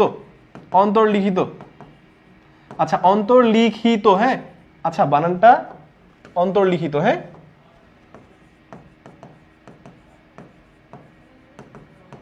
এই যে অন্তর্লিখিত, ঠিক আছে, এর ইংলিশ টার্ম হচ্ছে ইনস্ক্রাইবড। আচ্ছা এর ইংলিশ টার্মটা হচ্ছে কি জানো, ইনস্ক্রাইবড, বুঝছো? এই যে জিনিসটা, এটা অনেকেই ভুল করে। আচ্ছা দেখলাম যে তোমরা অনেকেই কারেক্ট অ্যান্সার অলরেডি দিছো, আমি একটু পরে তোমাদের কমেন্টগুলো পড়ি, বাট যারা যারা এই জিনিসটা পারো না তাদেরকে আমি বলি, এইখানে তুমি ভাইয়া একভাবে একটু জেনে রাখতে পারো, সেটা কি জানো? এই যে দেখো তোমার আমি ট্রিক শিখাই, ধরো এইটা একটা কি, এইটা একটা বৃত্ত। এখন তোমার এই কোশ্চেনের মধ্যে বলছে কি যে কোন বৃত্তের অধিচাপে অন্তর্নিহিত বা অন্তর্লিখিত, এই অন্তর্লিখিত কথাটার মানে কি জানো, বা অন্তর্নিহিত কথাটার মানে ঢেকে রাখা। এখন এখানে চাপ বলছে কি, অধিচাপ বলছে না। আচ্ছা চাপ মেইনলি আমরা দুই ধরনের বৃত্তচাপ পড়ি, বুঝছো? একটাকে বলি আমরা অধিচাপ, এখানে তো অধিচাপ বলা আছে, একটা হচ্ছে অধিচাপ আর আরেকটাকে বলা হয় উপচাপ, বুঝছো? এই দুটো জিনিস তোমাদেরকে আমি একটু বলি, শোনো। এই যে উপচাপ, উপচাপটা বুঝার আগে তোমার অধিচাপ বলি। এই অধিচাপের মধ্যে কি আছে ভাইয়া, অধিক ওয়ার্ডটা আছে না। আচ্ছা অধিক দিয়ে আমরা আসলে কি বুঝি বলো তো, অধিক দিয়ে আমরা কি বুঝি? অধিক মানে বেশি জিনিসকে বুঝায়, তাই না? তার মানে এই অধিচাপ কথাটা দিয়ে তুমি বুঝবা, এই অধিচাপ এই কথাটা দিয়ে তুমি কি বুঝবা বলো তো, এই কথাটা দিয়ে তুমি বুঝবা যে বেশি বড় চাপ, অর্থাৎ যে চাপটা বড় তাকে বুঝায়। হ্যাঁ, যে চাপটা বড় তাকে বুঝাবে এই অধিচাপ দিয়ে। আর এই উপ কথাটা কোথা থেকে আসছে জানো? তোমার আমি বলি যে উপজেলা, এই যে উপজেলা। আচ্ছা আমারে বলো, জেলা এবং উপজেলা যদি তোমারে বলি, এই জেলা বড় না উপজেলা বড়? দেখো তোমার বাংলা দ্বিতীয় পত্র পড়াই দিচ্ছি, ঠিক আছে, উপসর্গ পড়াই দিচ্ছি, টেনশন নেওয়ার কিছু নাই। আচ্ছা এই যে জেলা, জেলার থেকে কি উপজেলা বড় নাকি উপজেলার থেকে জেলা বড়? অবশ্যই জেলা বড় না? তাহলে এই যে জেলার সামনে যে উপসর্গটা অ্যাড হয়েছে, দেখো বাংলা পড়াই দিচ্ছি, দেখো ম্যাথ ক্লাসে বাংলা পড়ি, এই যে উপসর্গটা এখানে অ্যাড হইলো, হয়ে কি হয়েছে বলতো, এই উপজেলা কি ছোট জায়গা মানে কমায় ফেলছে, অর্থাৎ এর অর্থটাকে কি করে দিচ্ছে, সংকুচিত করে দিচ্ছে, তাই না? তাহলে এই উপ কথাটার মানে হচ্ছে ছোট জিনিসকে বোঝা হয়। তাহলে এইখানে আসো, আমি যদি তোমাদেরকে এই জিনিসটা একটু এখানে বোঝানোর চেষ্টা করি, তাহলে সেই ক্ষেত্রে এই যে উপচাপ আর অধিচাপ, ধরো এই জায়গাটা একটু খেয়াল করো, ধরো এটা এ বি, বুঝছো? এই যে এই চাপটুকুকে যদি তোমার আমি বলি, তাহলে এইটাকে তুমি বলবা উপচাপ, কি বলবা? এটাকে উপচাপ বলবা। আর এই যে উপরে ধরো একটা পয়েন্টিং করলাম, তাহলে এই যে উপরের যে চাপটা অর্থাৎ এসিবি, এটাকে তুমি বলবা অধিচাপ। এটাকে কি বলছে? অধিচাপ। অনেকেই দেখো এই কনসেপ্ট তোমরা ঠিকমতো বুঝো না, এখন শর্ট কোশ্চেন আছে, কনসেপ্ট ক্লিয়ার রাখতে হবে। হ্যাঁ, তোমারে বলছে যে অধিচাপে অন্তর্লিখিত বা অন্তর্নিহিত, তাই তো? তার মানে অধিচাপ দ্বারা আবৃত বা অধিচাপ দ্বারা কি বলতো, ঢেকে রাখা। অধিচাপ দ্বারা কি করা? ঢেকে রাখা। এই যে দেখো অধিচাপে কি হবে, অধিচাপ তারে ঢেকে রাখবে। তাহলে অধিচাপ কোনটা ভাইয়া? এইটা। তাহলে এই অধিচাপটা তাকে কভার করে রাখবে। তুমি নরমালি চিন্তা করো, আমি যে হুডিটা পরছি, এই হুডি কি করছে বলো তো, আমার বডিটা কি ঢেকে রাখছে কিনা? তাহলে ঢেকে রাখছে না? তাহলে আমি বলতে পারি কি যে আমি এই হুডি দ্বারা আবৃত, বুঝছো? এই যে দেখো, তাহলে এই যে অধিচাপটা আছে না, এই অধিচাপটারে ঢেকে রাখবে। তাহলে এই যে দেখো কোনটা হবে এইরকম। এখন তুমি আমার বলো, এই যে অধিচাপ যে তারা ঢেকে রাখছে, এই যে ঢেকে রাখছে যখন কোনটা, এই কোনটাকে দেখে কেমন টাইপের লাগতেছে? এটার কি দেখে সূক্ষ্মকোণ লাগে? মানে এইখানে যে অপশনগুলো তোমার দিছে, সূক্ষ্মকোণ, সমকোণ, স্থূলকোণ নাকি প্রবৃদ্ধকোণ, কেমন লাগে? তুমি বলবা যে ভাইয়া এটা দেখে তো আসলে অবশ্যই সূক্ষ্মকোণের মতোই লাগতেছে, তাই না? তাহলে এইটা সূক্ষ্মকোণ হবে। এটা কি হবে? সূক্ষ্মকোণ হবে। এবং তোমার আমি আরেকটা জিনিস দেখাই, যদি অধিচাপে অন্তর্নিহিত হয়, আচ্ছা এটা তো অধিচাপেরটাই দেখলাম, তাই না? আচ্ছা উপচাপে হইলে কি হবে একটু দেখো তো। ধরো এইখানে আমার এটা বিন্দু এ, আর এটারে আমি বললাম বি, উপরে ধরো সি। তাহলে এইবার ধরো এই ছোট চাপ অর্থাৎ উপচাপে যদি অন্তর্লিখিত বা ঢেকে রাখা থাকে, তাহলে এই কোণটার এবার বুঝাবে। দেখো তো এই চাপটা ঢেকে রাখছে না কোণটাকে, তাহলে এই কোণটারে দেখে কি 90 ডিগ্রি থেকে বড় মনে হয়? অবশ্যই। তাহলে এইটাকে তুমি বলবা তখন স্থূলকোণ বলবা। এবং আরেকটা ট্রিক আছে কেমনে, সেটাও তোমাদেরকে আমি বলে দিই। দেখো তাহলে অলরেডি তুমি এটার অ্যান্সার কিন্তু পেয়ে গেছো। দেখো তাহলে অধিচাপ যারা ঢেকে রাখতেছে সে কি হবে ভাইয়া? অলরেডি দেখি অনেকেই কারেক্ট অ্যান্সার দিছো, অনেকেই কারেক্ট অ্যান্সার দিছো। 4-এর ক, হ্যাঁ 4-এর ক, এই যে হীরা, তারপরে কাঠগোলাপ। হ্যাঁ আচ্ছা কাঠগোলাপ, হ্যাঁ ওকে। কাঠগোলাপের সাজের মায়া আছে না একটা গান, মিশিয়ে দিয়ে ভাবি, এই যে গান একটা শোনাই দিলাম, অক্সিজেন সায়ানাইড, এই যে একটা গান শোনাই দিলাম। এই যে দেখো তোমাদের যে নাম রে ভাই, ফেসবুকের আইডির নাম এক একজনের মানে এত ক্রিয়েটিভ, ঠিক আছে? আচ্ছা ভাইয়া, আমরাও হুডি দ্বারা আবৃত। হ্যাঁ, তোমরাও হুডি দ্বারা আবৃত। খুব ভালো লাগছে শুনে যে তোমরাও আসলে হুডি দ্বারা আবৃত। ঠিক আছে, এবার দেখো তাহলে এইখানে তোমার আরেকটা ট্রিক আমি শিখাই ভাইয়া। এই যে দেখো তো, তুমি অলরেডি বুঝছো কি যে অধিচাপ যারে ঢেকে রাখছে সে হবে কি সূক্ষ্মকোণ না? তোমার আমি বলি শুনো। আচ্ছা, এখানে অধিচাপ, দুই ধরনের চাপ আছে, খেয়াল করো। একটা আছে অধিচাপ আর একটা আছে উপচাপ। ঠিক আছে, তো এই দুই চাপের মধ্যে দুইটা কোণ থাকে। কি কি কোণ? একটা থাকে ভাইয়া তোমার সূক্ষ্মকোণ, একটু খেয়াল করো, একটা হচ্ছে সূক্ষ্মকোণ থাকে আর একটা স্থূলকোণ থাকে। তো তোমাদের আসলে যে জায়গাটা, তোমাদের আসলে মন আমি পড়তে পারি, বুঝছো? তোমাদের আমি মন খুব ভালোভাবেই পড়তে পারি। তোমাদের মনে কি চলে এটা আমি জানি, বুঝছো? এই দেখো তোমাদের মনের মধ্যে কি চলে, যে এই যে এই অধিচাপের মধ্যে আসলে কোন কোনটা থাকবে, সূক্ষ্মকোণ নাকি স্থূলকোণ থাকবে, তুমি বুঝো না, অনেক সময় কনফিউশন লাগে। আসো তোমার আমি শিখাই। ধরো এই অধিচাপ মানে কি ভাইয়া? মানে বড় চাপকে বোঝাচ্ছে, এই তো। আচ্ছা, উপচাপ কথাটার মানে কি ভাইয়া? ছোট চাপকে বোঝাচ্ছে, এই তো। এই ওয়ার্ডগুলো একটু জেনে রাখো, ছোট বড়, বড় ছোট। আচ্ছা, এই সূক্ষ্মকোণ আর স্থূলকোণের কথা যদি আমি বলি, আমারে বলো সূক্ষ্মকোণ স্থূলকোণের মধ্যে কে বড়? আমারে তুমি বলো তো ভাইয়া, তুমি বলবা স্থূলকোণ বড়, এটা বড়। আর সূক্ষ্মকোণ স্থূলকোণের সাথে তুলনা করলে কি এটা ছোট না? এই দেখো জিনিসগুলো কিভাবে মিলতেছে। তাহলে অধিচাপের মধ্যে যে অন্তর্নিহিত থাকে সে কি সূক্ষ্মকোণ। তাহলে খেয়াল করো, এই বড়র সাথে ছোট, খেয়াল করো, এই যে ছোটর সাথে বড়, এইভাবে তুমি মনে রাখতে পারো ভাই। জীবনেও তুমি ভুলবা না, কথা বুঝছি? জীবনেও জীবনেও তুমি ভুলবা না, আমি তোমাকে গ্যারান্টি দিয়ে বললাম। শুধু এইটুকু জেনে রাখবা যে বড় চাপে ছোট কোণ। তাহলে এই কথাটা তুমি চাইলে বইয়ে লিখে রাখতে পারো। এই যে বড় চাপে ছোট কোণ, বড় চাপে ছোট কোণ কি থাকবে? আবৃত বা ঢেকে থাকবে। বুঝছো? বুঝছো কিনা আমার প্রাণপ্রিয় ছোট ভাই বোনেরা? এখন তো তোমাদের সাথে দেখি ওয়াজও করতে হবে। আচ্ছা, আমরা ম্যাথেরও ওয়াজ শুনবো।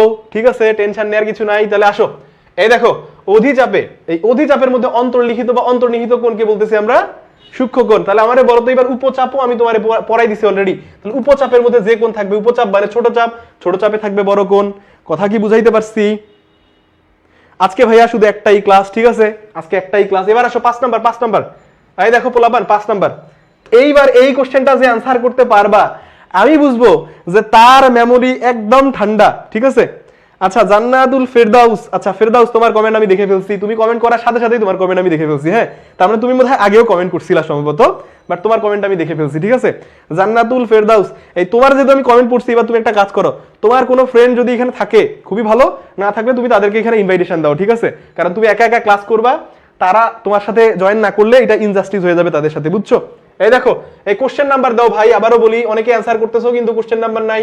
এই কোশ্চেন নাম্বার দিবা, এই কোশ্চেন নাম্বার দিবা, কিউ নাম্বার দেখো, কোশ্চেন নাম্বার দিবা, দিয়ে কি করবা? আচ্ছা মারুফ, আচ্ছা নিশ্চুপ অভিমানী, ও আবার দেখো ও অভিমান করছে কিন্তু নিশ্চুপ আছে, চিন্তা করো। হ্যাঁ, ও অভিমান করছে কিন্তু নিশ্চুপ, চিন্তা করা যায় ভাই।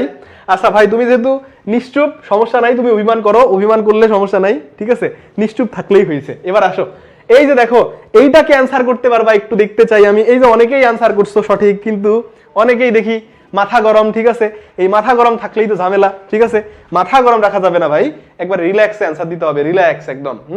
এই দেখো, আচ্ছা তোমরা অনেকেই দেখি অ্যান্সার করতেছো ক, অনেকেই দেখি গ, এই দেখি গ অ্যান্সার এখন বেশি আসতেছে, অনেকে আবার দেখি খ অ্যান্সার করতেছে। কি রে ভাই? আচ্ছা, আমাদের এখানে মাহফিলে, হ্যাঁ ভাইয়া চাইলে আমাকে বক্তা হিসেবে নিতে পারো, কোনো সমস্যা নাই। এই দেখো কি বলছে, কোন বৃত্তের উপচাপে দণ্ডায়মান কোণ। খেয়াল করো ভাইয়া কি বলছে, উপচাপে দণ্ডায়মান।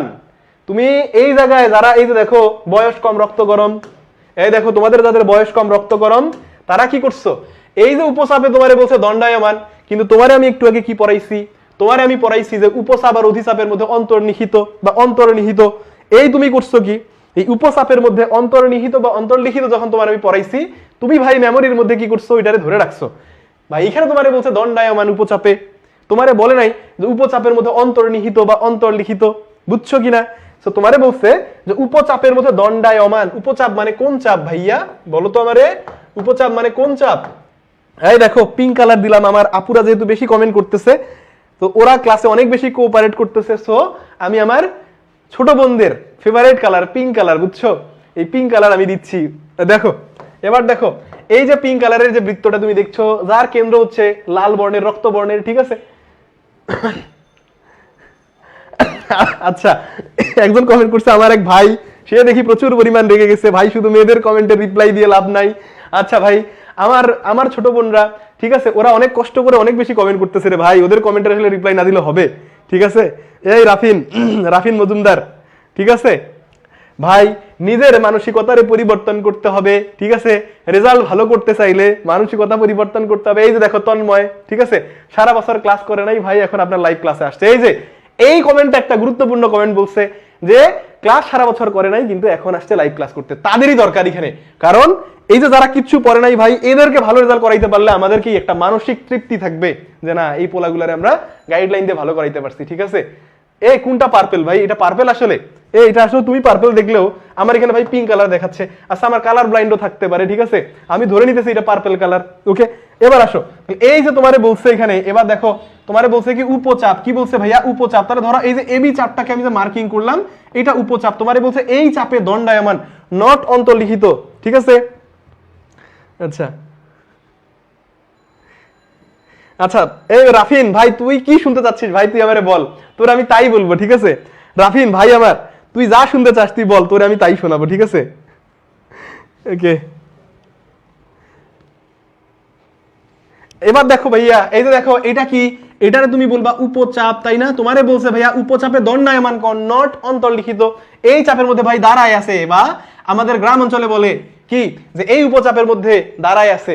এই দেখো এ বি ধরো এখানে একটা কোণ উৎপন্ন করছে, এই কোণটা তো ভাইয়া অবশ্যই তোমার সূক্ষ্ম কোণ হবে, মাথায় রাখতে হবে। বয়স কম রক্ত গরম, এই জিনিসটা অ্যাভয়েড করতে হবে। তাহলে এটারও অ্যান্সার হবে সূক্ষ্ম কোণ। এই অনেকেই দেখি স্থূল কোণ অ্যান্সার করছো তোমরা। আচ্ছা ওকে, দেখি। আচ্ছা মিজানুর কি বলছে, স্যার একটু তাড়াতাড়ি আনসার করেন। এই তো ভাই তাড়াতাড়ি আনসার, এই দেখো তোমরা অ্যান্সারগুলো দিয়ে যাবা, বুঝছো। আমার তো এই বেসিক জিনিসগুলো যদি না পড়ে আমার কিছু ছোট ভাই বোন আমার মাইন্ড করবে, বুঝছো, কারণ অনেকেরই তো আসলে প্রিপারেশন খুব খারাপ। এই দেখো তাহলে দণ্ডায়মান কোণটাকে বলবো কি সূক্ষ্ম কোণ। এবার আসো, এই যে গুরুত্বপূর্ণ কোশ্চেন, ম্যাথমেটিক্যাল টাইপের কোশ্চেন, এইবারে আমরা ঢুকছি। দেখো তো এই কোশ্চেনটা বোঝা যায় কিনা। কি বলছে, ও কেন্দ্র বিশিষ্ট বৃত্তে প্রবৃদ্ধ কোণ এ ও বি। আচ্ছা এই প্রবৃদ্ধ কোণ মানে কি রে? প্রবৃদ্ধ কোণ মানে হচ্ছে যে কোণের পরিমাণ ভাইয়া 360 ডিগ্রির থেকে কম হবে এবং 180 ডিগ্রির থেকে বেশি হবে, সেই কোণটারে আমরা বলবো কি প্রবৃদ্ধ কোণ, বুঝছো কিনা। এবং তোমার এখানে বলে দিচ্ছে যে এ ও বিটা কি ধরনের কোণ হবে, প্রবৃদ্ধ কোণ। এই যে এই কোণটা উপরেরটা এটা বলছে, এটা মার্কিং করে দিছে না, এই কোণটারে বলছে কত, দেখো তো এই কোণটারে বলছে 6x উপরেরটা। আচ্ছা তুমি আমাকে বলো তো এই কোণটাকে আমি কি বলবো, বৃত্তস্থ কোণ বলবো কিনা। তাহলে বৃত্তস্থ কোণ এটা কোন চাপে দণ্ডায়মান? তুমি বলবা এটা অবশ্যই ভাইয়া এই যে চাপের মধ্যে দণ্ডায়মান। কোন চাপের মধ্যে দণ্ডায়মান? আচ্ছা কোন কালারটা ভালো দেখা যায় রে ভাইয়া, এটা দেখো তো, এই যে চাপে দণ্ডায়মান, তাই না। এটা কি এই যে চাপের মধ্যে যে এই কোণটা দণ্ডায়মান, এটার আমরা বলবো বৃত্তস্থ কোণ, তাই না। এবং একই চাপের মধ্যে দণ্ডায়মান কেন্দ্রস্থ কোণ কোনটা, এই যে নিচেরটা। এই অনেকে বৃত্তস্থ কোণ কেন্দ্রস্থ কোণ চিনো না, ট্রিক শিখাই শুনো। তুমি কিভাবে বুঝবা একটা চাপের মধ্যে কে দণ্ডায়মান কেন্দ্রস্থ কোণ? আচ্ছা কেন্দ্রস্থ কোণ মানে সে কেন্দ্রে কোণ উৎপন্ন করবে, আর বৃত্তস্থ কোণ মানে বৃত্তের পরিধির মধ্যে কোণ উৎপন্ন করবে, ঠিক আছে।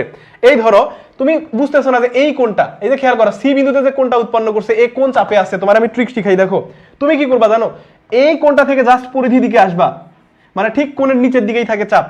দেখো এই যে কোণের নিচের দিকেই থাকবে চাপ, চাপ মানে কি বৃত্তের পরিধিতে থাকবে না।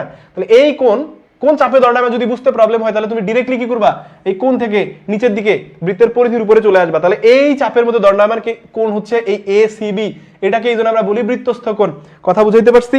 এবার আসো, এবার দেখো এইখানে তুমি কি করছো, এই কোণটাকে তুমি কি বলবা, এই চাপে দণ্ডায়মান কেন্দ্রস্থ কোণ। একই ট্রিক, সেটা কি কেন্দ্রে যেহেতু উৎপন্ন কোণ থাকে, কেন্দ্রের নিচের দিকে তুমি কি পাবা, চাপ পাবা। কেন্দ্রের নিচের দিকে কি পাবা, তুমি চাপ পাবা। এখন আসো তাহলে তোমার অ্যাকর্ডিং টু কি থিওরাম 20 উপপাদ্য 20 অনুসারে তুমি কি বলবা, এই যে নিচের যে কোণটা, আচ্ছা এই কোণটার পরিমাণ তুমি কিভাবে বের করবা। পুরো কোণটা যদি 360 ডিগ্রি হয়, আমার উপরের কোণটা অর্থাৎ এইখানে যে এওবি প্রবৃদ্ধ কোণ এটার পরিমাণ বলছে 6x, তাহলে নিচের কোণটা কত ডিগ্রি হবে বলো তো, 360 ডিগ্রি থেকে। খেয়াল করো পুরো কোণটা যদি 360 হয় তাহলে আমি কি করব, আমাকে এই যে উপরের যে কোণটা মার্কিং করা আছে এই কোণটা আমারে বাদ দিতে হবে না, এটার বাদ দিতে হবে। তাহলে ওই কোণটা কত বলছে কোশ্চেনে, 6x। এটা হচ্ছে কেন্দ্রস্থ কোণ। কেন্দ্রস্থ কোণ কার দ্বিগুণ, বৃত্তস্থ কোণের দ্বিগুণ। তাহলে বৃত্তস্থ কোণ কি, এই এসিবি। দেখো তো এসিবি এর পরিমাণ বলছে না এখানে x, তাহলে তার দ্বিগুণ যদি হয় এটা। তাহলে এবার আমারে বলো এই যে 360 ডিগ্রি ইকুয়াল কত হবে, এটাই দিকে চলে গেলে হবে 8x, তাই না। তাহলে x দিয়ে যদি তুমি ভাগ করো কত পাবা ভাইয়া, এই 8 দিয়ে ভাগ করলে হচ্ছে 45 ডিগ্রি পাবা। কত, 45 ডিগ্রি পাবা। দেখি পারো কিনা, এই দেখি পোলাপান অ্যানসার করো কুইক কুইক কুইক, আমরা দ্রুতই বার আগাবো দ্রুত। তাহলে 360 কে তুমি ভাগ করতেছো কত দিয়ে, 8 দিয়ে, একটু চেক করে নিই। হ্যাঁ এই যে 45 ডিগ্রি কত, আনসার হবে তোমার ভাইয়া এখানে 45 ডিগ্রি। এই 6 নাম্বার কোশ্চেন দেখি কে কে পারছো তোমরা। হ্যাঁ 6 এর গ এই তো 6 এর গ হচ্ছে তুষার দাস। হ্যাঁ ভেরি গুড তুষার দাস পারছে, এই যে নাইম পারছে, তুষার দাস নাইম, গুড। এই যারা স্প্যামিং করতেছো ভাই খুবই সাবধান, ঠিক আছে, যারা স্প্যামিং করতেছো খুবই সাবধান। আর যারা পড়ালেখা করতে আসছো তারা ভাই পড়ালেখা করো, ঠিক আছে, কিন্তু যারা স্প্যামিং করতেছো খুবই সাবধান থাকো, ঠিক আছে, একেবারে খেল খতম করে দিয়ে দিব কিন্তু। দেখো পড়ালেখা যারা করতে আসছে তাদেরকে ভাই পড়ালেখা করতে দাও, ঠিক আছে। এখানে যারা জয়েন করছো এখানে ম্যাক্সিমাম স্টুডেন্টই আমি বলবো যে খুবই ভালো মেন্টালিটির এবং তারা পড়ালেখায় প্রচুর পরিমাণ মনোযোগী। তাই দেখো এইখানে একটা কোশ্চেন দিছে, এই কোশ্চেনগুলোতে অনেক সময় তোমাদের প্রবলেম হয়। এই দেখো তোমারে কি বলছে, এখানে তোমারে বলছে যে নিচের কোনটি সঠিক, একটা চিত্র দিছে। আচ্ছা চিত্রটা দেখার আগে তোমার আমি যে সাজেশনটা দিব সেটা হচ্ছে অপশনগুলো একটু দেখো তো। এখানে বলছে বিএডি, আচ্ছা বিএডি কোন কোথায় কোথায়, এই যে একটা দেখছো তিনটা অপশনে তোমার বিএডি কোন আছে, দেখো খেয়াল করো এই বিএডি কোনটা তিনটা অপশনের মধ্যে আছে। আবার তুমি খেয়াল করো তো এই বিওডিও কিন্তু তিনটা, আচ্ছা বিওডিও তিনটা অপশনে আছে। একটা কাজ করো তুমি এই বিএডি আর বিওডি এর মধ্যে এই ফিগারটাতে একটু চিন্তা করে দেখো তো এই তিনটা অপশনের মধ্যে মানে কেউ কারেক্ট হয় কিনা, এটা আগে একটু চেক করি আমরা, দেখো তো। আচ্ছা এইখানে একটু খেয়াল করো বিওডি কোনটা, আমি যদি তোমারে বলি বিওডি এই কোনটা, তাই না, বিওডি এই যে কেন্দ্রস্থ কোণ বিওডি, যেহেতু এটা দেখাই দিছে অলরেডি ওটা নিচের দিকে, তাহলে এইটা হচ্ছে আমাদের কেন্দ্রস্থ কোণ। আচ্ছা এই বিওডি কোন চাপে দণ্ডায়মান, এই যে দেখো নিচের দিকে আসবা বলছিলাম, তাহলে এই যে দেখো বিডি চাপে দণ্ডায়মান কেন্দ্রস্থ কোণ, এই একই চাপে দণ্ডায়মান আমার বৃত্তস্থ কোণ কিন্তু এই যে এইটা, অর্থাৎ এ বিন্দুতে আছে একটা কোণ, আবার এই একই চাপের মধ্যে এই সিও কিন্তু বৃত্তস্থ কোণই, বুঝছো। তাহলে সেই ক্ষেত্রে বিওডি আমরা উপপাদ্য 20 এর হিসাব যদি এখানে অ্যাপ্লাই করি তাহলে বিওডি ইকুয়াল কি হবে বলো তো, 2 কোণ হবে বিএডি, দেখো বিএডি। আচ্ছা দেখো, আচ্ছা এখন মজার ব্যাপার দেখো এখানে বিওডি আছে বিএডিও আছে, তাহলে আমি বিএডিও নিয়ে আসছি বিওডিও নিয়ে আসছি না। আচ্ছা এই টুটাকে এইদিকে যদি পাঠাও তাহলে হাফ হয়ে যাবে, তাই না, তাহলে হাফ কোণ কি হবে বিওডি ইকুয়াল কি কোণ বিএডি। তুমি খেয়াল করো তো ভাইয়া আমার লাকিলি প্রথম অপশনটাই মিলে গেছে, এই দেখো বিএডি ইকুয়াল কি, বিএডি ইকুয়াল হাফ অফ কোণ বিওডি। দেখি কে কে পারছো, এই যে গুড 7 এর ক। আচ্ছা সাহারা শিকদার না, আচ্ছা নাইম, হ্যাঁ very good Naim very good. আচ্ছা রাফিন মজুমদার ভাইয়া একটু অ্যান্সার করো, ভাইয়া অ্যান্সার করো, তোমার বোর্ড তো জানছি যে তোমার বোর্ড আসলে কোন বোর্ড, একটু অ্যান্সার করো। আচ্ছা কাজী তাসনিম 7 এর ক, হ্যাঁ গুড ভেরি গুড। আচ্ছা MD Hafiz Uddin very good, oxygen cyanide, হ্যাঁ ঠিক আছে, এই 7 এর ক হবে। এবার 8 নাম্বার অ্যান্সার করো দেখি, 8 কে কে পারো একটু দেখা যাক, এই 8 নাম্বার দেখি কার কেমন পড়ালেখা। দেখো এবার দেখো কি বলছে এখানে, উপরের চিত্রে ও কেন্দ্র বিশিষ্ট এবিসি বৃত্তে, এই যে বৃত্তটা তোমার দিছে ও কেন্দ্র বিশিষ্ট এবিসি যে বৃত্তটা, এই বৃত্তের মধ্যে তোমার কি বলছে একটু খেয়াল করতো, তোমারে বলছে এখানে যে কোন এসিবি হচ্ছে অর্ধবৃত্তস্থ কোণ। আচ্ছা উপপাদ্য তোমার একটু আমি 22 নাম্বারটা একটু মনে করে দেই, হ্যাঁ এই উপপাদ্য 22 নাম্বারটা একটু তোমারে মনে করে দেই, কি বলছে উপপাদ্য 22 এর লাইনে তোমারে বলছে যে অর্ধবৃত্তস্থ কোণ এক সমকোণ বা 90 ডিগ্রি, তাই না। আচ্ছা তাহলে আমারে বলো অর্ধবৃত্তস্থ কোণ কিভাবে চিনবা, এই যে দেখো যখন কি আমার ব্যাস থাকবে এবং ব্যাসটা কি করবে বলো তো সমান, অবশ্যই বৃত্তটাকে সব দিক থেকে দুই ভাগে ভাগ করবে, তাই না। তাহলে এই যে চাপ খেয়াল করো, এই চাপটাকে আমি বলবো অর্ধচাপ, আবার উপরের চাপটাকে বলবো অর্ধচাপ। আচ্ছা এখানে যে এসিবি কোনটা আছে, এই কোনটা কোন চাপে দণ্ডায়মান, এই যে তোমারে বলছি কোণের নিচে যাওয়া চাপ, বা তুমি যদি জানতে চাও এই চাপের মধ্যে দণ্ডায়মান বৃত্তস্থ কোণকে, তাহলে এই যে দেখো এইভাবে উঠবা, বুঝছো কিনা। আচ্ছা তার মানে আমি বুঝলাম যে এটা হচ্ছে আমার বৃত্তস্থ কোণ, তাহলে বৃত্তস্থ কোণ মানে এটা 90 ডিগ্রি, কত এটা ভাইয়া 90 ডিগ্রি।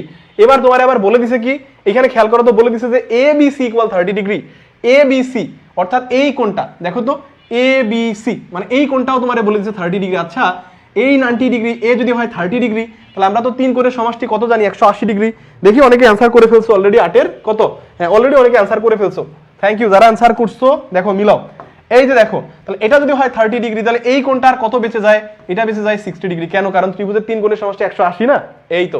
তাহলে 90 আর 30 মিলে কত চলে গেছে 120, আর থাকে কত 180 মিলানোর জন্য আর থাকে 60 ডিগ্রি, তাহলে এই কোণটা হবে 60 ডিগ্রি। তাহলে কোনটা অপশন কারেক্ট হবে, খ। এই খ দেখি অনেকেই তোমরা দিছো দেখি। আচ্ছা MD Hafiz Uddin very good, খ হবে আখি আক্তার, খ হবে গুড, খ গুড ভেরি গুড। আচ্ছা এমডি নাইম ভেরি গুড। আচ্ছা এরপরে কি মুজাহিদ হাজারি, হ্যাঁ 8 এর খ ভেরি গুড, অক্সিজেন সায়ানাইড অবশ্যই। এই তোমরা খুব ভালো পারতেছো ভাই। দেখো এই 9 নাম্বার তোমাদের ভালো রেজাল্ট ইনশাআল্লাহ কেউ ঠেকাইতে পারবে না, ইনশাআল্লাহ। শুধুমাত্র এই সময় বেশি বেশি করে কি করো, ইবাদত করো, ঠিক আছে, আর আল্লাহর কাছে সাহায্য চাও, আর বেশি বেশি করে পড়ালেখা করো। একমাত্র আল্লাহ ছাড়া তোমার এই সময় মানে তোমার কি মানে মস্তিষ্ককে শান্ত রাখা এটা একমাত্র আল্লাহ ব্যতীত আর কেউ করতে পারবে না, তাই না? সো অনেক বেশি বেশি করে কি ইবাদত করতে হবে এবং আল্লাহর সহযোগিতা চাইতে হবে। হ্যাঁ, দেখো এইখানে দেখো ভাইয়া চিত্রটি লক্ষ্য করো।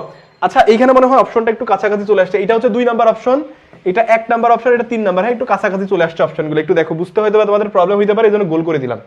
তোমার বলছে চিত্রটা লক্ষ্য করে এই 3টা অপশন কে কে কারেক্ট একটু অ্যান্সার করতে হবে। দেখো তো এখানে কি বলছে, AOC ইকুয়াল টু কোণ ADC। আচ্ছা একটু খেয়াল করো, AOC মানে এই কোণটারে ধরো, AOC কোন চাপে দণ্ডায়মান? অবশ্যই তুমি বলবা এই যে ABC চাপে দণ্ডায়মান। ওকে, এখন তোমারে বলছে যে AOC ইকুয়াল, তাহলে এই চাপের মধ্যে দণ্ডায়মান কোণ ADC হচ্ছে বৃত্তস্থ কোণ, তাহলে AOC ইকুয়াল হচ্ছে 2 কোণ যে ADC বলছে, এই প্রথম অপশনটা তার মানে কারেক্ট, মানে 1 নাম্বার অপশনটা কারেক্ট। এবার আসলে 2 নম্বরে কি বলছে, দেখো তো 2 নম্বরে বলছে যে DCB। আচ্ছা DCB কোনটা, এটা একটু ক্লিন করে দেই। এবার ধরো DCB 2 নাম্বার অপশনে বলছে, এইটা অ্যানসার করো দেখি কে কে কারেক্ট দিতে পারো। আচ্ছা DCB মানে এই কোণটার কথা বলছে। আচ্ছা এই কোণটা আমি দেখছি যে এটা পরিধির মধ্যে একটা কোণ উৎপন্ন করছে, মানে বৃত্তস্থ কোণ। কোন চাপে আছে? এই যে এই দিকের চাপটাতে, অর্থাৎ এই যে BAD চাপের মধ্যে আছে। দেখো তাহলে এখানে DCB ইকুয়াল তোমারে বলছে 2 কোণ BAD। আচ্ছা BAD কোণটা দেখো তো, BAD এটা কখনোই হবে না, নেভার এভার, কারণ এটা আমাদের উপপাদ্য কত 20 এর কনসেপ্ট যে কেন্দ্রস্থ কোণটা বৃত্তস্থ কোণের দ্বিগুণ। কিন্তু আমি দেখতে পাচ্ছি যে এইটা এবং এইটা একটা কি বৃত্তস্থ চতুর্ভুজের বিপরীত 2 কোণ। উপপাদ্য 23 অনুসারে আমরা জানি যে বৃত্তস্থ বিপরীত 2 কোণের সমষ্টি কত বলতো 180 ডিগ্রি, তাই না? সো এই অপশনটা তো আমাদের কারেক্ট না। আচ্ছা 2 নাম্বার যদি কারেক্ট না হয়, আমার প্রত্যেকটা অপশনে কি 3টা করে অ্যানসার কারেক্ট না? তাহলে 2 নাম্বার কারেক্ট না মানে কি 1 ও 3 কারেক্ট। দেখি কে কে কারেক্ট অ্যানসার দিছো। এই তো 9 এর খ, ভেরি গুড। এই যে হাফিজউদ্দিন, গুড, ভেরি গুড। এরপরে কি হাফিজউদ্দিন, হ্যাঁ তুমি অ্যানসার করছো। আখি আক্তার, ভেরি গুড। এই ঘ দিছে কে রে? এই কে ঘ দিছে রে? এই হাফিজউদ্দিন তুমি কি রে ভাই, তুমি ঘ দিছো কেন ভাই? খ হবে ভাই। এই হাফিজউদ্দিন তুমি দেখলাম একটাতে খ দিছো মনে হয়। এই যে আবার ডিলিট করছে ফাতরা, হ্যাঁ ফাজিল আবার ডিলিট করছে এখন অ্যানসার। আরে ভুল হোক না, টেনশনের কি আছে ভাই, ভুল তো হইতেই পারে, মানুষ মাত্র ভুল হইতে পারে না। এবার একটু কারেক্ট করে নাও। এবং একটা জিনিস বলি, এই যে যারা ভুল করছো, ভুল করার পর আজকে ক্লাসে ঠিক করে নিচ্ছ ভাই, তুমি এটুকু জেনে রাখো যে তোমার আর জিন্দেগিতেও এই জিনিস ভুল হবে না, জিন্দেগিতেও ভুল হবে না, ঠিক আছে? এই যে রাফি, ঠিক আছে, এই যে রাফিজউদ্দিন না কি যেন নাম আসলে তোমার, দেখলাম ভাই ভুলে গেলাম, ঠিক আছে? এই যে তুমি যে ভুল করছো এই জিনিসটা তুমি দেখবা জিন্দেগিতেও আর ভুলবা না, জিন্দেগিতেও না, ঠিক আছে? সো অনেকে আসি আমরা ভুলের মাধ্যমে বেশি শেখা যায়, বুঝছো? ভুল না করলে জীবনে তো শেখা যাবে না, ঠিক আছে? ওকে, আচ্ছা আচ্ছা শিউলি আক্তার 9 এর ঘ কেন ভাইয়া? 9 এর খ হবে ভাইয়া, 9 এর খ। হ্যাঁ তামিম ইসলাম 9 এর খ। এই যে Mahfuz, very good very good, 9 এর খ, 9 এর খ। হ্যাঁ এই ক্লাস একবারে আমাদের শেষের পথে, একবারে শেষের পথে ক্লাস, হ্যাঁ একদম ক্লাস শেষের পথে। আচ্ছা রাব্বি হুসাইন ভাই, ক্লাস অলমোস্ট 1 ঘন্টার কাছাকাছি ভাই, তুমি মাত্র ক্লাসে জয়েন করছো। ওয়ালাইকুম আসসালাম রাব্বি হুসাইন, ওয়ালাইকুম আসসালাম ভাই। দেখো এই 10 নাম্বার কোশ্চেন, খুবই ইম্পর্টেন্ট কোশ্চেন, খুবই খুবই খুবই খুবই ইম্পর্টেন্ট। হ্যাঁ এটা বোর্ডে অনেকবার আসছে, অনেকবার আসছে, খুবই ইম্পর্টেন্ট, খুবই ইম্পর্টেন্ট। দেখো কি বলছে, ও কেন্দ্র বিশিষ্ট বৃত্তে ABCD চতুর্ভুজটি অন্তর্লিখিত হলে এইটা যে পারবে, আমি ধরে নিব যে সে লিজেন্ড। এইটা কোশ্চেনের অ্যান্সার যে দিতে পারবা ভাই, আমি ধরে নিব যে he is the legend of batch SSC 26, বুঝছো? আচ্ছা সিফাদুল্লাহ আল মুজাহিদ 9 এর বি। হ্যাঁ ঠিক আছে ভাইয়া, এবার 10 অ্যান্সার করো, 10 অ্যান্সার করো, 10 অ্যান্সার করো। রাফিন মজুমদার এই অ্যান্সার কর ভাই, অ্যান্সার কর। আচ্ছা মিজানুর রহমান 9 এর খ, ঠিক আছে এই 10 অ্যান্সার করো। 10 কি বলছে দেখো, ও কেন্দ্র বিশিষ্ট বৃত্তে ABCD চতুর্ভুজটি অন্তর্লিখিত হলে, আচ্ছা এই অন্তর্লিখিত হলে কি কি সিনারিও তোমার বই আছে এটা মাথায় আনতে হবে। অন্তর্লিখিত হলে আমরা জানি যে বিপরীত দুইটা কোণ পরস্পর কি হয়, সম্পূরক বা 180 ডিগ্রি হয়, উপপাদ্য 23। আচ্ছা এই জিনিসটা সবার আগে মাথায় নিয়ে আসো। তাহলে এইখানে তোমার প্রথম যে অপশনটা দিছে দেখো তো, ABC প্লাস ADC। আচ্ছা ABC কোথায়? এই যে ABC বলতে এই কোণটা, ওকে। আরেকটা তোমারে বলছে ADC বলতে এইটা। আচ্ছা দেখো তো, এটা বৃত্তস্থ যদি চতুর্ভুজ ধরে নেই ABCD, তাহলে এর বিপরীত 2 কোণ কিনা? এই দেখো বিপরীত 2 কোণের সমষ্টি কত হবে? 180 ডিগ্রি। মিজানুর রহমান ভাই অ্যান্সার করো, ভাই অ্যান্সার করো। দেখো এই দেখো এইটা কি বিপরীত 2 কোণ কিনা? বৃত্তস্থ চতুর্ভুজের ভাই, তার মানে এদের সমষ্টি 180 হবেই হবে। আচ্ছা এইটা তার মানে কারেক্ট, আমাদের 1 নাম্বার অপশনটা কি? 1 নাম্বার অপশন আমাদের কারেক্ট, এটা হবেই হবে, মাস্ট। আচ্ছা 1 নাম্বারটা তার মানে আমাদের মিলে গেল, এই 1 নাম্বার অপশন আমাদের হবে, এটা কারেক্ট। এরপরে কি বলছে দেখো তো, ত্রিভুজ CDE এর বহিস্থ কোণ ADC, দেখো ADC এর ব্যাপারটা বলছে। আচ্ছা এখানে এটা একটু ক্লিন করে দেই। তাহলে ADC বলছে মানে ত্রিভুজ কোনটা? এই দেখো ত্রিভুজ এই যে সিডিই, এই ত্রিভুজটার কথা বলছে। ত্রিভুজ তো এখানে আর নাই, একটাই ত্রিভুজ, তাই না? তোমারে বলছে এই ত্রিভুজের জন্য বহিস্থ কোণটাকে, এই কোণটা বহিস্থ কোণ, এই কোণটারে মিন করছে, বুঝছো? এই বহিস্থ কোণটা তোমারে বলছে কি, এই যে বহিস্থ কোণ অর্থাৎ কোণ কি এডিসি। এই খেয়াল করো, এডিসি ইজ গ্রেটার দেন, বিপরীত অন্তস্থ কোণকে, এই যে কোণটার কথা বলছে কি, দেখো তো এইসি। আচ্ছা এখন এই এইসি যে কথা, একটু নরমালি চিন্তা করো তো, এইসি যে কথা, ডিইসি কি একই কথা না? আচ্ছা তুমি একটু চিন্তা করো তো, আমরা কি জানি যে একটা ত্রিভুজের, যারা অলরেডি আমার কোর্সের ক্লাস করছো, বুঝছো, এই যে দেখো রেকর্ডেড ক্লাস অলরেডি যারা আমাদের কোর্সে এনরোল করে অলরেডি যারা ক্লাস করছো, বা আমার এই জ্যামিতি 8.1 থেকে 8. আমি 3 একটা ক্লাস রেকর্ড, একটা রেকর্ড ক্লাস দিছি, ওখানে সবকিছু আছে। যারা এটা অলরেডি ক্লাস করছো, তোমরা অলরেডি বুঝে গেছো যে জ্যামিতি উপপাদ্য কিভাবে পড়তে হয়, এবং ওখানে আমি কিন্তু একবার বেসিক থেকে শুরু করে তোমার যা দরকার সবকিছু করাই দিছি। ওখানে আমি একটা কথা তোমাদেরকে বলছি যে ত্রিভুজের এক বাহুকে বর্ধিত করলে যে বহিস্থ কোণ উৎপন্ন হয়, এটা কি বহিস্থ কোণ না? এই বহিস্থ কোণটা কার সমান? তার বিপরীত অন্তস্থ কোণ দ্বয়ের সমষ্টির সমান। তাহলে আমাকে তুমি বলো তো, এই যে বহিস্থ কোণটা অর্থাৎ কোণ এই এডিসিটা, এটা কি বহিস্থ কোণ না? এই বহিস্থ কোণটা কার সমান হবে? এই ত্রিভুজটার বিপরীত অন্তস্থ দুইটা কোণের সমান, অর্থাৎ এই কোণটা এবং এই কোণটা, বুঝছো? এই দেখো এই কোণটা এবং এই কোণটা, এদের দুজনের যোগফলটাই হবে এই কোণের সমান, অর্থাৎ এই কোণটার সমান। তার মানে আমি বলবো এখানে যে এডিসি ইকুয়াল কি হবে? কোণ ডিইসি। আচ্ছা এখানে তুমি বলবা কি কোণ, কোণ বলবা ডিইসি। আচ্ছা ডিইসি প্লাস কোণ কি বলবা বলো তো? বলবা ডিসিই। আচ্ছা এই যে এখানে এই ডিইসি কে এরা আবার বলছে এইসি, একই জিনিস ভাই, দেখো, কারণ একই কোণকেই তো কভার করে। এই যে দেখো এইসি বললে যে কোণকে কভার করতেছে, ডিইসি বললে একই কোণকে কভার করে। এখন তুমি আমার বলো, ধরে নিচ্ছি যে এই কোণটার পরিমাণ, জাস্ট একটু চিন্তা করো তো এইভাবে, ধরো আমি ধরে নিচ্ছি এই কোণটার পরিমাণ হচ্ছে 80 ডিগ্রি, তাহলে আমারে বলো এই দুইটা কোণের যোগফল 80 ডিগ্রি হবে কিনা? তাহলে 80 যদি হয়, ধরে নিচ্ছি এটা সর্বোচ্চ কত? 79.1 ডিগ্রি। 79.1 ডিগ্রি, তাহলে এইটা কি আমার 9 ডিগ্রি হইতে হবে কিনা ভাই? 0.9 ডিগ্রি। তাহলে যদি হয়, তাহলে আমারে বলো এই 80 সাথে আমি যে কোনো একজনকে যদি তুলনা করি, তাহলে কে বড় হবে? এই কোণটা সর্বদা বড় হবে।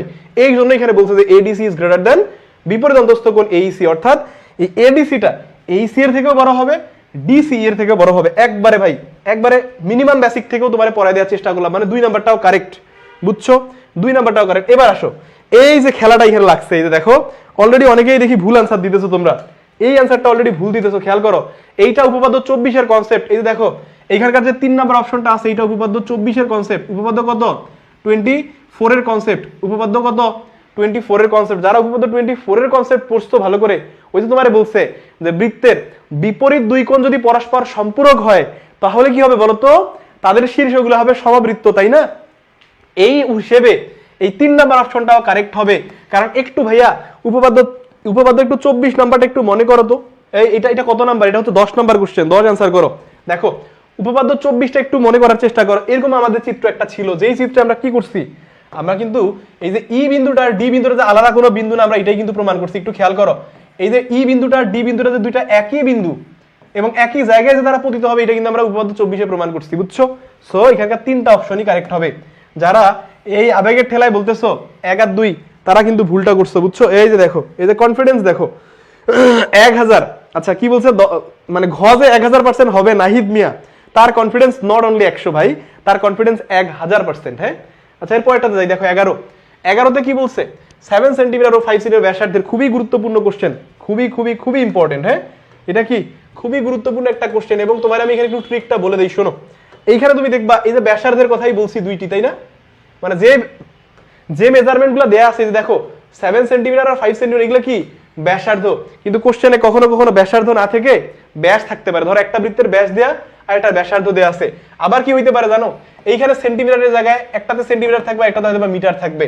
সো মাথায় রাখতে হবে একটা জিনিস, যে একই এককে তাদেরকে এবং একই জাতীয়তে কনভার্ট করতে হবে। এখানে যেমন ব্যাসার্ধ দুইটাই বলে দিছে, বাট একটা ব্যাস একটা ব্যাসার্ধ থাকতে পারে না, কোশ্চেনে থাকতে পারে, এইভাবেও আসতে পারে। হ্যাঁ এবার আসো, তোমার বলছে যে 7 সেন্টিমিটার ও 5 সেন্টিমিটার ব্যাসার্ধের দুটি বৃত্ত পরস্পরকে অন্তস্থভাবে স্পর্শ করছে। কিভাবে স্পর্শ করছে? ভিতরের দিকে স্পর্শ করছে। এটা দিয়ে তোমাদের বইয়ের মধ্যে একটা কি সূত্রের মতো একটা অনুসিদ্ধান্ত বলা আছে, বুঝছো? এই দেখো এটা একটা বৃত্ত কিনা, যদি এটা একটা বৃত্ত হয়, এবার আমি কি করবো ভাইয়া, এখানে আরেকটা ধরো বৃত্ত আঁকবো, ঠিক আছে? এই ধরো ভিতরে একটা বৃত্ত আমি আঁকলাম। এবার এরা করছে কি, এরা অন্তস্থভাবে, মানে এরা ভিতরের দিকে স্পর্শ করছে একজন আরেকজনকে। হ্যাঁ এরা কি করছে, এ দেখো হার্ট টাচ করছে, বুঝছো?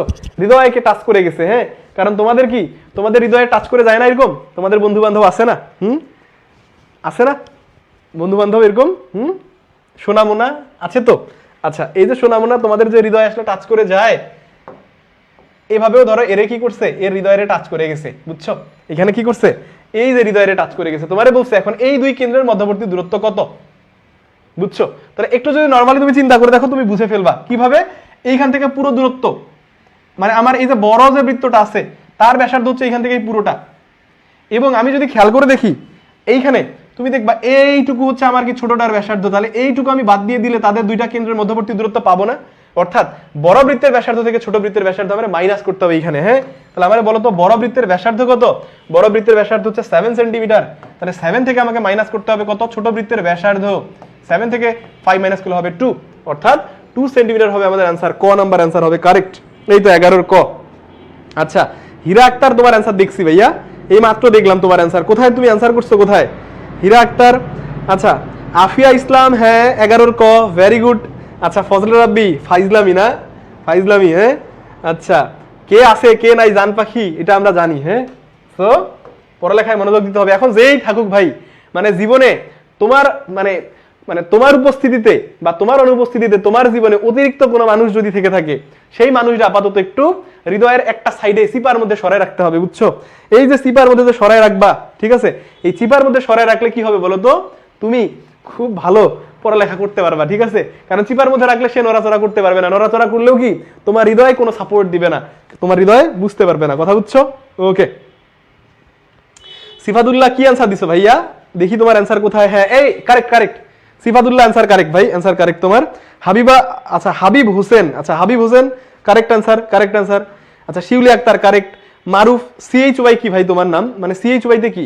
চ, সিএইচ ও, মারুফ চ। আচ্ছা, মারুফ চ তোমারও অ্যান্সার কারেক্ট। হ্যাঁ, ওকে, এবার আসো দেখো। তাহলে এবার একটা কথা এখানে বলি ভাইয়া, এখানে তো আমরা দেখলাম যে যদি অন্তস্থ মানে ভিতরের দিকে টাচ করে, হ্যাঁ, তাহলে হৃদয় আমাদের কেঁপে উঠে, তাই না?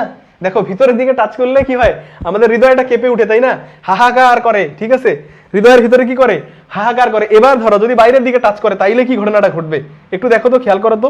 এবার যদি একটু বাইরের দিকে টাচ করে, হ্যাঁ, এই ধরো এরকম, এই তো দুইটা বৃত্ত ধরো এরকম একজন একজনকে বাইরের দিক থেকে টাচ করছে, এরকম, তাহলে সেই ক্ষেত্রে তাদের কেন্দ্রদ্বয়ের মধ্যবর্তী দূরত্ব তোমার বের করতে বলবে। খেয়াল করো এই দুটো দূরত্ব, তাহলে তুমি একটু যদি হিসেব করে দেখো, এইখান থেকে এই দূরত্বটা হচ্ছে আমাদের এই বৃত্তের অর্থাৎ R1 বৃত্তের ব্যাসার্ধ, আর এখান থেকে এইটুকু দূরত্ব হচ্ছে এটা R2 বৃত্তের ব্যাসার্ধ। অর্থাৎ তাহলে এই দুটার মধ্যে যদি আমি যোগফল করি, ব্যাসার্ধ দুটার যোগফল, অর্থাৎ বাইরের দিক থেকে টাচ করলে বহিঃস্পর্শ করলে কি করতে হবে, ব্যাসার্ধ দ্বয়ের যোগফলই হবে তাদের কেন্দ্রদ্বয়ের মধ্যবর্তী দূরত্ব। কথা কি বোঝা গেছে? এবার আসো 12 নম্বর কোশ্চেন, দেখো খুবই গুরুত্বপূর্ণ, খুবই গুরুত্বপূর্ণ, খুবই গুরুত্বপূর্ণ। উপপাদ্য 26 যারা পড়ছো তারা অলরেডি ফিগারটাকে ধরে ফেলছো, এই ফিগারটা উপপাদ্য 26 রিলেটেড। এখানে আসো কোশ্চেনে কি বলছে, তোমারে বলছে AOB = 120 ডিগ্রি হলে কোণ APO এর মান কত? আচ্ছা, তুমি আমার একটা জিনিস বলো, এখানে ভাই উপপাদ্য 26 এর কনসেপ্ট তোমার লাগবে না, তুমি নরমালি একটু ভেবে দেখো। এই যে দেখো A থেকে O, O থেকে B, তারপর B থেকে ধরো P, আর P থেকে ধরো A, এটা একটা চতুর্ভুজ কিনা? যেমনই চতুর্ভুজ হোক ভাই, যেমনই চতুর্ভুজ হোক, ঠিক আছে? আমাদের এই পৃথিবীতে মনে করো এমন মানুষ আছে না যার 2 হাত নাই, যার 2 পা নাই, আবার এমন মানুষ আছে যার 1 হাত আছে 1 পা আছে, বুঝছো কিনা? আবার এমন মানুষ আছে যার কান আছে, বুঝছো কিনা? মানে আবার এমন মানুষ আছে যার কান নাই। তো এই যে বিষয়গুলা মানে ব্যতিক্রম ধর্মী সবকিছুতেই থাকে, বুঝছো? এই দেখো, এবার দেখো, আচ্ছা এখন এই যে চতুর্ভুজটা, এটা যেমনই চতুর্ভুজ হোক ভাই, সে পৃথিবীর যে কোনো চতুর্ভুজই হোক না কেন, এখন তুমি এই জায়গাটা যদি একটু খেয়াল করো, তাহলে এই যে চতুর্ভুজের 4টা কোণের সমষ্টি কত আমার বলো তো? 360 ডিগ্রি হয়। কত? 360 ডিগ্রি। তার মধ্যে থেকে মজার ঘটনা কি জানো? তোমার বইয়ের মধ্যে একটা অনুসিদ্ধান্ত বলা আছে জ্যামিতিতে, দেখো এই যে একটু নিচের দিকে দেখা, এটা একটু ভালো করে দেখো। আচ্ছা, তোমার বইয়ের মধ্যে আছে, অন্য একটা পেজ নেই এখানে, হ্যাঁ, ধরো তোমার বইয়ের মধ্যে এরকম একটা অনুসিদ্ধান্ত বলা আছে। অনুসিদ্ধান্তটা কি দেখো, অনুসিদ্ধান্ত হচ্ছে এরকম যে বৃত্তের ব্যাসার্ধের সাথে, এই যে খেয়াল করো, এটা কি বৃত্তের ব্যাসার্ধ নিলাম, ধরো এটা হচ্ছে বৃত্তের ব্যাসার্ধ, ওকে? এই বৃত্তের ব্যাসার্ধে, বুঝো ভাই ব্যাপারটা, এটা কি বৃত্তের ব্যাসার্ধ না? তাহলে বৃত্তের ব্যাসার্ধ পরিধিকে যে বিন্দুতে স্পর্শ করছে বা ছেদ করছে, ওই বিন্দুতে যদি তুমি কোনো একটা স্পর্শক আঁকো, কি আঁকো? কোনো একটা স্পর্শক আঁকো। এই যে দেখো আমি স্পর্শক আঁকলাম, ধরো আমার এইখানে নাম যদি আমি বলি, এটা হচ্ছে O, এটা হচ্ছে A, বিন্দুটা হচ্ছে বৃত্তের পরিধির উপরে, তাহলে O থেকে A কে আমি কি বলবো? ব্যাসার্ধ বলবো, এটা তোমার একটা অনুসিদ্ধান্ত আছে। অনুসিদ্ধান্ত মানে কি, উপপাদ্যের সূত্রের মতো তুমি মনে রাখতে পারো। তাহলে এই যে ধরা এ থেকে পি কি, এটা কি স্পর্শক না? কেন স্পর্শক? কারণ বৃত্তের পরিধিকে টাচ করে গেলে তাকে আমরা বলি স্পর্শক। এই দেখো স্পর্শ কোথা থেকে আসছে? টাচ থেকে আসছে, টাচ। এই যে হৃদয়ে টাচ করে গেছে না তোমাদের, হ্যাঁ এই যে জান পাখি, হ্যাঁ আমার হৃদয়ে টাচ করে গেছে, আমি তো তার না দেখলে, তার কথা না ভাবলে আমি রাতে ঘুমাইতে পারি না। হ্যাঁ, তো এই টাচ করে গেছে, দেখো এই যে স্পর্শক। কেন স্পর্শক বলতেছি? কারণ যে টাচ করে যায় তারে আমরা স্পর্শক বলি। হ্যাঁ, তাহলে এইখানে তোমার উপপাদ্যের মধ্যে মানে অনুসিদ্ধান্তে বলতেছে এই কোণটা হবে 90 ডিগ্রি। কত হবে? 90 ডিগ্রি হবে। এটা তোমার কোথায় বলছে? অনুসিদ্ধান্তের মধ্যে বলে দিছে। তাহলে যদি অনুসিদ্ধান্তের মধ্যে বলা থাকে, এবার আসো একটু দেখো এখানে, তাহলে যদি অনুসিদ্ধান্তে বলা থাকে তাহলে তুমি আমার বলো এই কোণটা কত ডিগ্রি? 90। এই দেখো এটা কি ব্যাসার্ধ, আর এটা কি স্পর্শক, তাহলে এটা 90। আচ্ছা একইভাবে এইটা কি ব্যাসার্ধ, আর এটা কি তাদের স্পর্শক, তাহলে এইখানে যে কোণটা হয়েছে সেও 90। আচ্ছা 90 মিলে 120 চলে গেছে। এবার তুমি আমার একটু বলো, জাস্ট একটু বুঝাও, তুমি আমাকে কি বুঝাবা দেখো তো। তুমি আমাকে যদি একটু বলো এই কোণটা, একটু খেয়াল করো, এই কোণটা এবং এই কোণটার সমষ্টি অবশ্যই 180 ডিগ্রি হবে। তোমার অন্য কিছু জানার দরকার নাই। তার মধ্যে থেকে তোমারে বলে দিছে এ ও বি এর মানটা 120 ডিগ্রি, অর্থাৎ এই কোণটা হবে 120 ডিগ্রি। এটা কোশ্চেন তোমারে বলে দিছে। আবার এবার তুমি বলো এইটা যদি 120 ডিগ্রি হয় 180 এর মধ্যে থাকে কত? আমারে বলো তো কত থাকে? 60, মানে পুরো কোণটা 60 ডিগ্রি। কত? পুরো কোণ 60 ডিগ্রি। এবার আমি তোমাকে একটু উপপাদ্য 26 এর কনসেপ্ট বলি। দেখো যারা কিছুই পড়ো নাই ভাই, এটা তারও হয়ে গেছে। দেখো যারা কিচ্ছু পড়ো নাই, এবার তুমি আমারে বলো উপপাদ্য 26 এ গিয়ে তুমি কি করছো? এইখানকার এই ত্রিভুজটা, এই যে খেয়াল করো এই ত্রিভুজটা অর্থাৎ এ ও পি। আবার এইখানে যদি আমি তোমারে বলি ত্রিভুজ এই যে দেখো বিওপি, এই দুটো ত্রিভুজকে কিন্তু তুমি সর্বসম প্রমাণ করছো। একটু জাস্ট খেয়াল করে দেখো উপপাদ্য 26, এই দুটো ত্রিভুজটা তুমি সর্বসম প্রমাণ করছিলা। হ্যাঁ, অর্থাৎ তোমার যদি আমি বলি ত্রিভুজ এ ও পি সর্বসম ত্রিভুজ বি ও পি সর্বসম মানে কি ভাইয়া? সব দিক থেকে সমান। যদি সব দিক থেকে সমান হয় তাহলে তুমি আমার বলো তো এইখানে যে দুটো কোণ আছে, একটু জাস্ট এটা একটু ক্লিন করে দেই না। দেখো এইখানে যে দুটো কোণ, এই যে দেখো পি বিন্দুতে তোমার কোণ আনতে বলছে, তাই না? এই দেখো তোমার যে কোণটা আনতে বলছে এ ও পি, এই এ ও পি কোথায় আছে? এই যে খেয়াল করো তো, এই যে এ ও পি, এই যে কোণটা দেখো তো এ ও পি, তাহলে এই কোণটা তোমার এখানে আছে। তাহলে এই পুরো কোণের অর্ধেক অংশ এখানে আছে। কেন বলো তো? কারণ এই কোণটা আর এই কোণটা সমান হবে। কেন সমান হবে? কারণ এই যে তুমি যে এই দুই ত্রিভুজের সর্বসম প্রমাণ করছো। তাহলে আমার বলো টোটালটা যদি 60 ডিগ্রি হয় তাহলে এক একটা কোণ কত? এই দেখো 30 ডিগ্রি করে। বুঝছো? তাহলে কত অ্যান্সার হবে? এ পি ওর মান খেয়াল করো, এপিও কত? আচ্ছা 12 নম্বরের ক দেখি কারা কারা কারেক্ট অ্যান্সার দিছো। অক্সিজেন সায়ানাইড, এই কি বলছো ভাইয়া? আচ্ছা দেখো 12 ক 100, ওরে ভাই রে ভাই, এ 100 না, এ কত দিছে এটা উচ্চারণ করা যাচ্ছে না। আচ্ছা ও খুবই বেশি কনফিডেন্ট, বুঝা গেল আর কি। আচ্ছা এবার কি বলছে? মারুফ, হ্যাঁ 12 ক ঠিক আছে। লিয়ামনি, হ্যাঁ একদম অ্যাবসলিউটলি কারেক্ট। তারপর হচ্ছে রাফিন মজুমদার। তারপর আখি বলছো, আখি খ কেন বলছো ভাইয়া? এই খ হচ্ছে পুরো কোণটা। এ পি বি যদি বলে তাহলে পুরো কোণটা, এই দেখো এ পি বি অর্থাৎ এই পুরো কোণটাকে তুমি বলবা কত? 60 ডিগ্রি। বাট এর অর্ধেক অংশ তোমারে বলছে, তার মানে 30 ডিগ্রি হবে। কথা বুঝা গেছে? হ্যাঁ রাফিন অ্যাবসলিউটলি। এ ভাইয়া তুমি আবার খ বলতেছো কেন ভাই? এটা ক হবে, ক রাফিন। আচ্ছা ওয়াহিদা পূর্বা, আচ্ছা হ্যাঁ ক কারেক্ট কারেক্ট। আচ্ছা জামি শেখ, আচ্ছা জামি শেখ কারেক্ট কারেক্ট অ্যান্সার। এবার আসো এরপরে দেখো ভাইয়া, এরপরের কোশ্চেন একটু যাই। দেখো তো 13 নম্বরে কি বলছে? এই দেখো এটা অলরেডি তোমার অ্যান্সার করেই দিছি আমি, এটা অলরেডি অ্যান্সার করে দিছি। দেখি এটা কে পারো? এটা 13 নাম্বার অ্যান্সার করো তো। 13, এই 13 অলরেডি আমি তোমাকে করেই দিছি। 13 নাম্বারের অ্যান্সার কত হবে? দেখো কোন বৃত্তের স্পর্শক ও স্পর্শ বিন্দুগামী ব্যাসার্ধের মধ্যবর্তী কোণের পরিমাণ কত? খেয়াল করো স্পর্শক ও স্পর্শ বিন্দুগামী, খেয়াল করো স্পর্শক ও স্পর্শ বিন্দুগামী ব্যাসার্ধের মধ্যবর্তী কোণ। একটু আগে এটা বলে দিছি ভাইয়া, তোমার নামই তো উচ্চারণ করতে পারতেছি না, আরবি দিয়ে আসলে লিখা, ঠিক আছে? তো ওর নাম আসলে কি লিখছে আমি জানি না। আচ্ছা ভাই নাম একটু সহজ সহজ নাম তো লিখতে পারো, তাই না? এই দেখো তাহলে এবার কি করবা? এই যে এখানে তোমারে বলছে স্পর্শক ও স্পর্শ বিন্দুগামী ব্যাসার্ধের মধ্যবর্তী কোণ, দেখো তো এইখানে একটু খেয়াল করো এইটা স্পর্শক কিনা। খেয়াল করো কোশ্চেনটার সাথে তোমার মিলাই দেই, এপি রে বলো স্পর্শক কিনা। এটা অলরেডি তোমার আমি বুঝাইছি স্পর্শক। তা তোমারে বলছে স্পর্শক ও স্পর্শ বিন্দুগামী ব্যাসার্ধ। এবার আমার তুমি বলো এই এ বিন্দু থেকে যে ব্যাসার্ধ সেটা এই ব্যাসার্ধ কিনা স্পর্শক। এই যে দেখো এপি যে স্পর্শক আঁকছো, তাহলে এই এপি কে যদি তুমি স্পর্শক বলো, কেন? কারণ সে বৃত্তকে টাচ করে গেছে। তাহলে এই এ বিন্দু থেকে তুমি কি কেন্দ্রকে যোগ করছো না? তাহলে কেন্দ্রকে যখন তুমি যোগ করছো তখন ও এ, তাহলে এই ব্যাসার্ধটা কোন ব্যাসার্ধ? খেয়াল করো তো কি বলছে? এই যে স্পর্শ বিন্দুগামী ব্যাসার্ধ। তাহলে এদের যে মধ্যবর্তী কোণ তোমার এটা বলছে, তাহলে এদের মধ্যবর্তী কোণ কত পড়ছে? 90 ডিগ্রি। খেয়াল করছো এটা অলরেডি? এই যে গুড। গ নাম্বার হবে 13 গ। Arman correct answer. Naim correct. আচ্ছা সাফা কারেক্ট আনসার, ঠিক আছে। আচ্ছা মুজাহিদ হাজারি কারেক্ট আনসার, একদম কারেক্ট। এরপরে কি সাবরিনা, কারেক্ট আনসার। আচ্ছা এরপরে কি সালমা, আচ্ছা ওকে, ও বলছে ভাইয়া তানিশা, এটা তানিশা, এবার তুমি ভাই কারেক্ট আনসার দাও, কারেক্ট আনসার দাও। অক্সিজেন সায়ানাইড অ্যাবসলিউটলি সি হবে।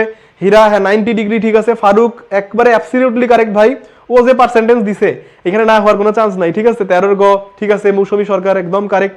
আচ্ছা প্রান্ত একদম কারেক্ট। হাবিব একদম কারেক্ট আনসার। দেখো সবাই কারেক্ট আনসার দিছে এটাতে ভাই, সুপার সুপার। এবার আসো 14 নাম্বার কোশ্চেন, আর মাত্র দুটো কোশ্চেন আছে, দুটো কোশ্চেন করলেই আমাদের আনসার, আমাদের আজকের ক্লাস শেষ। এবং ক্লাসের শেষে তো একটা মজার জিনিস বলবোই। হ্যাঁ দেখো কি বলছে দেখো তো, তোমারে বলছে কি চিত্রে পি এ ও পিবি দুটি স্পর্শক। এখানে দেখো আবার এই যে উপপাদ্য 26 এর কনসেপ্ট, এই পি এ অর্থাৎ পি থেকে এ এবং পি থেকে বি দুইটা স্পর্শক। আচ্ছা এই কোনটা কত ডিগ্রি আমারে বলো তো, এটা 90 ডিগ্রি করে আমি তো অলরেডি বলতেই পারি তাই না।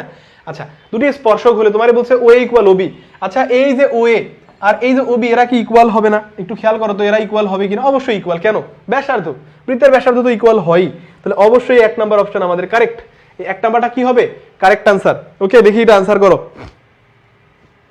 এটা এটা এটা এটা আনসার করো, আনসার করো। 14 নম্বরের কি হবে, একদম দ্রুত, একদম দ্রুত, একদম দ্রুত, একদম দ্রুত, কুইক কুইক কুইক। দেখো আচ্ছা তাহলে এই যে পি ও পিবি দুটি স্পর্শক, তাহলে তোমারে বলছে ও ইকুয়াল ওবি, অবশ্যই ইকুয়াল হবে, কারণ বৃত্ত যদি হয় এবং এরা তাদের ব্যাসার্ধ, সো অবশ্যই ইকুয়াল হইতেই হবে। তোমারে বলছে কোন এ ও এ পি ইকুয়াল 1 সমকোণ ও এ পি, খেয়াল করো এই ও এ পি টা অবশ্যই 1 সমকোণ হবে। এটা তো আমরা অলরেডি দুটো কোশ্চেনে আলোচনা করে গেলাম। দেখো এই কোশ্চেনে আবার ঘুরে পেঁচাই দিছে। এবার তোমারে বলছে পি ইকুয়াল বি, অবশ্যই, কেন বলো তো, কারণ একটু আগে তোমার সাথে আমি আলোচনা করলাম, দেখো এই যে এখানে আলোচনা করছি যে এ ও পি ইকুয়াল সর্বসম, বিওপি অর্থাৎ এই দুটো ত্রিভুজ যে সর্বসম, এটা কোথায় আমরা জানি বলো তো, উপপাদ্য 26-এ জানি। মানে ত্রিভুজ এইখানে যদি আমি তোমারে বলি এইভাবে ধরো, এখানে তুমি কি করতে পারো, একটা এইখানে তুমি এটারে যোগ করতে পারো, অর্থাৎ পি থেকে ওরে যদি তুমি যোগ করো দুইটা ত্রিভুজ উৎপন্ন হবে এবং এই দুই ত্রিভুজই কি হবে, সর্বসম। মানে ত্রিভুজ কি বলতো, ত্রিভুজ এ ও পি সর্বসম ত্রিভুজ হবে বিওপি, বুঝছো। এই তো তাহলে সর্বসম আর কি, সব দিক থেকে সমান না, তাহলে অবশ্যই স্পর্শক দুইটা এই পি এ আর পিবি অবশ্যই ইকুয়াল হবে, অবশ্যই হইতেই হবে ইকুয়াল, মাস্ট। তার মানে তিনটা অপশনই কারেক্ট। কোথায় আছে, এই যে দেখো ঘ নম্বরে আছে, কোথায়, এই ঘতে আছে। দেখি কে কে কারেক্ট আনসার দিছো। এটা 14 Arman correct answer, Mahfuz correct, Mizanur absolutely correct. এই সুমাইয়া বলছে খ, না নো নো নো, খ না, এটা ভাইয়া ঘ হবে। হ্যাঁ সুমাইয়া এটা ঠিক করো। Tanha D correct. আচ্ছা এরপর হচ্ছে Wahida correct answer, Rafin correct, Ahmed correct answer ভাই, Sahara correct answer, Pranta correct. Okay okay okay এবার দেখো, এবার আসো 15 নাম্বার কোশ্চেন।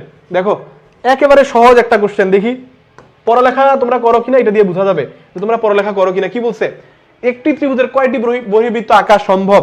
এই কোশ্চেনটা আশা করি সবাই পারবা তোমরা, এইটা সবাই পারবা। কয়টি বহির্বৃত্ত আঁকা সম্ভব, বলো একটি ত্রিভুজের কয়টি বহির্বৃত্ত আঁকা যায়। এই যে দেখো মৌসুমী বলতেছে ঘ হবেই হবে, 14 ঘ হবেই হবে। আর সেরা রাফিন আবার 1000%। ভাই তোমাদের যে কনফিডেন্স, ভাই আমি মনে করো যে তোমাদের কনফিডেন্স দেখে অবাক হয়ে যাচ্ছি, ঠিক আছে। এইরকম কনফিডেন্স নিয়ে তোমাদের পরীক্ষা মানে ভালো হওয়া থেকে কে ঠেকাবে ভাই, তোমাদের কেউ ঠেকাইতে পারবে না, তোমাদের রেজাল্ট ভালো হবেই হবে ইনশাআল্লাহ। ওকে আচ্ছা এবার দেখো তাহলে এই কোশ্চেনটা আনসার করো। 15 নাম্বারের কি হবে দেখো, এই 15 নাম্বারের অ্যানসার কি হবে, আনসার করো। দেখো এই অ্যানসার এখানে কি কয়টি বহির্বৃত্ত আঁকা যায়, অর্থাৎ একটা যদি তুমি কি নাও, একটা তুমি যদি ত্রিভুজ নাও, তাহলে ত্রিভুজে তুমি কয়টি বহির্বৃত্ত আঁকতে পারবা, এইটা বলতেছে এখানে কয়টি বহির্বৃত্ত তুমি আঁকতে পারবা। এর মানে তুমি কি করবা, এইখানে কি করবা, এই বাহুরে তুমি ধরা বর্ধিত যদি করো, তোমার বইয়ের মধ্যে এটা দেয়া আছে তাই না, সো তুমি তো এই একটা জানোই। আচ্ছা আমি এখানে এই দুই বাহুরে বর্ধিত করছি, কেন চাইলে এই দুইটারে বর্ধিত করতে পারি না, তাহলে এইখানেও তো একটা বৃত্ত হইতে পারে, হইতে পারে না। আবার এই বাহুরেও যদি আমি বর্ধিত করি এইদিকে দুই বাহুরে, তাহলে এইখানেও তো একটা বৃত্ত হইতে পারে, তাহলে তিনটা বৃত্ত, বুঝছো। এই যে তিনটা বৃত্ত আঁকলাম, তাহলে কয়টি বহির্বৃত্ত আঁকা যায়, তিনটাই তো, সুপার সুপার। কয়টা, তিনটা বহির্বৃত্ত আঁকা যায়, অর্থাৎ গ নাম্বার 15। অনেকেই দেখি কারেক্ট আনসার দিতেছো। এই যে নাহিদ কারেক্ট, আচ্ছা Shiuli Akter correct answer, Ahmed Fatehi correct. এই তুমি ক বলছো, আহমেদ ফাতেহি ক বলছো, ক হবে না, এটা হচ্ছে গ হবে, গ, এটা গ হবে। আচ্ছা হীরা একদম কারেক্ট, ঠিক আছে। আফিয়া ইসলাম আরো ক্লাস চাই, অবশ্যই ভাই ক্লাস তো হবেই আমাদের, ঠিক আছে, আমাদের তো রুটিন দেয়া আছেই। দাঁড়াও তোমরা একটা খুবই গুরুত্বপূর্ণ কোশ্চেন বারবার করে জিজ্ঞেস করো, সেটা হচ্ছে ভাইয়া কালকে কি ক্লাস হবে, পরশু কি ক্লাস হবে। তুমি আই স্কুলের যে পেজ, বুঝছো, এই আই স্কুল পেজে ঢুকবা, আই স্কুল পেজে ঢুকে দেখবা একটা ভাই রুটিন তোমাদের 31 তারিখ পর্যন্ত একটা লাইভ ক্লাসের রুটিন পিন করা আছে, বুঝছো। ওই রুটিনের ক্লাসের পাশাপাশি তোমরা মোটামুটি ধরে রাখো যে সপ্তাহের 5 থেকে 6 দিন তোমরা ফ্রি ইংলিশ ক্লাসও করতে পারবা, মানে 2টা করে ক্লাস হবে, বুঝছো? সপ্তাহের 5 থেকে 6 দিন 2টা করে ক্লাস হবে, বাট রুটিন যে ক্লাস আছে 6টার দিকে সেই ক্লাসটা হবে, তার পাশাপাশি ইংলিশ ক্লাসটা হবে তোমাদের, মানে মোটামুটি 5 থেকে 6 দিন তোমাদের রেগুলার ইংলিশ ক্লাস হবে, বুঝছো?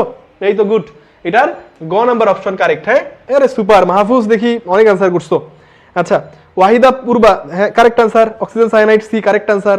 আচ্ছা, রাফিন মজুমদার, গ অবশ্যই কারেক্ট অ্যান্সার। হ্যাঁ, এই যে দেখো আজকের দেখো কেল্লা ফতে লাস্ট কোশ্চেন, এই কোশ্চেনটা কিন্তু একটা ট্রিকি কোশ্চেন, এবং আমি বলবো যে এটা একটু কনসেপচুয়াল কোশ্চেন, কারণ যারা একটু ধরো মোটামুটি বই একটু মানে খুঁটায় খুঁটায় পড়ালেখা করে, এটা তাদের পারার কথা, তারা এটা পারবে।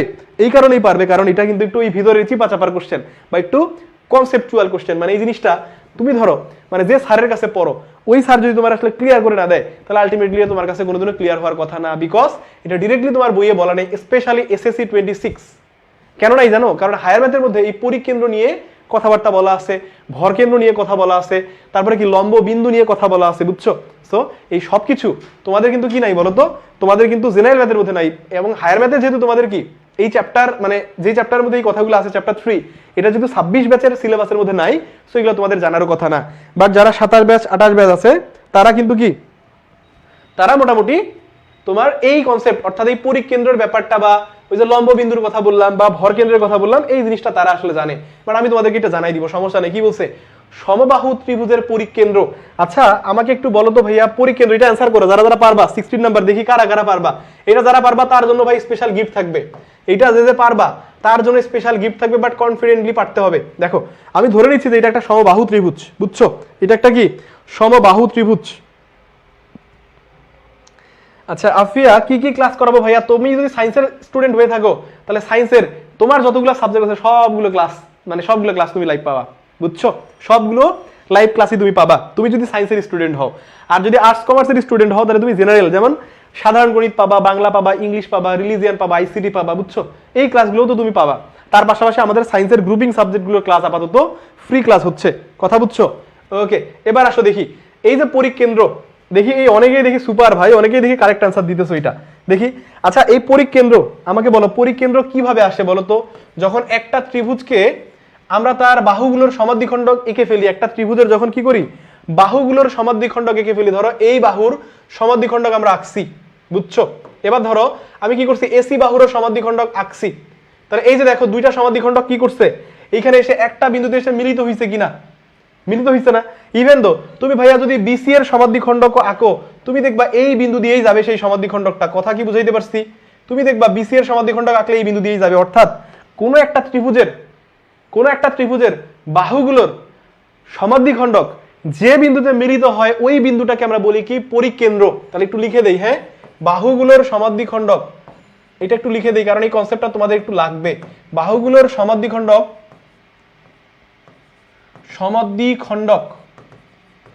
যে বিন্দুতে ছেদ করবে, যে বিন্দুতে ছেদ করে, আচ্ছা যে বিন্দুতে ছেদ করে তাকে আমরা বলি কি ভাইয়া? তাকে আমরা বলি কি? তাকে আমরা বলি পরিকেন্দ্র। কথা কি বুঝাইতে পারছি? এখন এইখানে তোমারে বলছে যে সমবাহু ত্রিভুজের পরিকেন্দ্র কোথায় থাকবে। আচ্ছা, এই ত্রিভুজটা তো তুমি দেখো তো একটা সমবাহু ত্রিভুজের মতো লাগে কিনা? এর পরিকেন্দ্র কোথায়? ত্রিভুজের ভিতরে না? আচ্ছা, এবার দেখো তো কি বলছে, বলছে অন্তকেন্দ্র একই, অ্যাকচুয়ালি একই, বাট এই কনসেপ্টটা তোমার আসলে বইয়ের মধ্যে নাই, কথা বুঝছো? ওকে, এই দেখো অন্তকেন্দ্র একই। এবার আসো কি বলছে, মধ্যমার উপর অবস্থিত। এবং মজার ব্যাপার কি জানো, তুমি যখন মধ্যমা আঁকবা না, মধ্যমা আসলে এই বিন্দু দিয়েই যাবে। কোন বিন্দু দিয়ে? এই বিন্দু দিয়েই যাবে। এবং একই সাথে তোমার কি বলছে, উচ্চতার উপর। এখন দেখো সমবাহু ত্রিভুজের উচ্চতার মধ্যমা কিন্তু ভাইয়া একই। এর যদি লম্ব আঁকো তাহলে এইটাই হবে লম্ব, এটাই হবে উচ্চতা, বুঝছো? এটা সমবাহু ত্রিভুজের স্পেশালিটি। শেষের দিকে, শেষে এইটা লাস্ট কোশ্চেন। এবার দেখো তাহলে বুঝা গেছে, তাহলে এখানকার 3টা অপশনই কারেক্ট। এবং তোমরা দেখি ভাই অনেকেই সুপার ব্রিলিয়ান্ট ভাই, সেরা সেই অ্যান্সার করছো তোমরা, একবারে 100% কারেক্ট, মানে ঘ নাম্বার কারেক্ট অ্যান্সার দিছো অনেকেই। আচ্ছা, তোমাদের এখানে একটা আমি কোশ্চেন বলে দিই, শোনো। এখানে একটা কোশ্চেন কি আসতে পারে জানো? এই যে পরিকেন্দ্র, এই পরিকেন্দ্রটা কিন্তু 3টা ত্রিভুজের জন্য 3 জায়গায় থাকে। পরিকেন্দ্র খেয়াল করো, 1 নাম্বার আমরা এখানে যে ত্রিভুজটা দেখছি সমবাহু ত্রিভুজের, কেমন ধরনের ত্রিভুজ বলো তো? সূক্ষ্মকোণী। আমি তোমারে বলি, এই যে সূক্ষ্মকোণী ত্রিভুজের জন্য, সূক্ষ্মকোণী ত্রিভুজে পরিকেন্দ্র থাকবে কোথায় জানো? এই কোশ্চেন ভালো করে ভাই এটা পড়ে রাখো, কাজে লাগবে। পরিকেন্দ্র থাকবে ভিতরে কোথায় থাকবে? এই ত্রিভুজের ভিতরে থাকবে, বুঝছো? পরিকেন্দ্র কোথায় থাকবে? ত্রিভুজের ভিতরে থাকবে। এটা গেছে 1 নাম্বার। আচ্ছা, সূক্ষ্মকোণী ত্রিভুজের ক্ষেত্রে যদি ভিতরে থাকে, আমারে তুমি বলো তো, এবার যদি স্থূলকোণীর কথা বলি, তাহলে সূক্ষ্মকোণীর ভিতরে থাকলে কি স্থূলকোণীর ভিতরে থাকার কথা? স্থূলকোণী ত্রিভুজের পরিকেন্দ্র থাকবে তাহলে ত্রিভুজের বাইরে। কোথায়? এই যে বাইরে। এই কথা 3টা ভাই খুব ভালো করে মাথায় রাখতে হবে। একটা স্পেশাল ত্রিভুজ আছে, সমকোণী ত্রিভুজ। কোন ত্রিভুজ? এই যে সমকোণী। দেখো, সমকোণী ত্রিভুজে পরিকেন্দ্র থাকবে কোথায় থাকবে জানো? ত্রিভুজের কোথায় থাকবে জানো? ত্রিভুজের অতিভুজে থাকবে। কোথায়? অতিভুজে। এই অতিভুজে। এই 3টা কথা জেনে রাখবা ভাইয়া, এখান থেকে একটা কোশ্চেন বোর্ডে চলে আসতে পারে। এখান থেকে তুমি দেখবা যে একটা কোশ্চেন তোমার বোর্ডে চলে আসছে। আবার একটু বলি, তাহলে সূক্ষ্মকোণী ত্রিভুজের ক্ষেত্রে পরিকেন্দ্র কোথায় থাকবে? ত্রিভুজের ভিতরে থাকবে। আচ্ছা, এখানে কেউ আবার দেখো স্মার্টলি অ্যান্সার করে যে পরিকেন্দ্র, এই দেখো সূক্ষ্মকোণী ত্রিভুজের ক্ষেত্রে পরিকেন্দ্র কোথায় থাকবে? অনেকেই অ্যান্সার দেয় যে বৃত্তের ভিতরে। আরে ভাই, মানে বৃত্তের কেন্দ্র কি বৃত্তের বাইরে থাকবে? আমারে বলো তো এটা, মানে বৃত্তের কেন্দ্র কি কোনোদিনও বৃত্তের বাইরে থাকে? জীবনেও থাকে না, ঠিক আছে? এই যারা যারা এটার কারেক্ট আনসার দিছো তারা সবাই গিফট পাবা, ঠিক আছে? টেনশন নেওয়ার কিছু নাই। আমি এই কমেন্টগুলো খুঁজে খুঁজে তোমাদের সাথে আমি রিস্ক করবো ইনশাআল্লাহ। দেখো, এই 3টা কথা একটু ভাইয়া জেনে রাখতে হবে, ঠিক আছে? দেখো তাহলে কি বললাম, সূক্ষ্মকোণী ত্রিভুজের, দেখো সূক্ষ্মকোণী ত্রিভুজের পরিকেন্দ্রটা কোথায় থাকতেছে? ত্রিভুজের ভিতরে।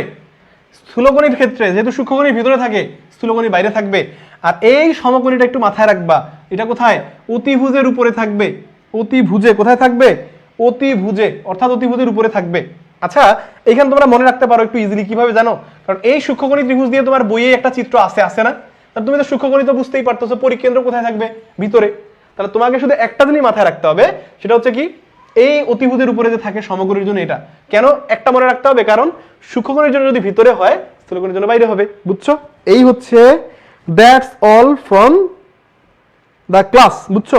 আজকের ক্লাসে এতটুকুই আমাদের। এবং দেখো শেষ পর্যন্ত আমি যেটা প্রথম দিকে আলোচনা করছি, এই যে তোমাদের এফবিসি যে কোর্স, এই কোর্সটা তো সম্পূর্ণ ভাইয়া ফ্রিতেই তোমরা পাচ্ছ। এফবিসি, বুঝছো? এফবিসি কোর্স সম্পূর্ণ ফ্রি। এবং আমরা চাই সর্বোচ্চ সংখ্যক স্টুডেন্ট আমাদের সাথে তাদের জার্নি স্টার্ট করে তারা জিপিএ 5 এর কাতারে তারা ঢুকে যাক। কারণ ওই লিস্টের মধ্যে যদি তুমি ঢুকতে পারো, তাহলে আমরা নিজেদেরকে সার্থক মনে করব এবং তোমাদের কাছ থেকে তো অবশ্যই দোয়া পাবো, তাই না? তাহলে তোমার কাজ কি?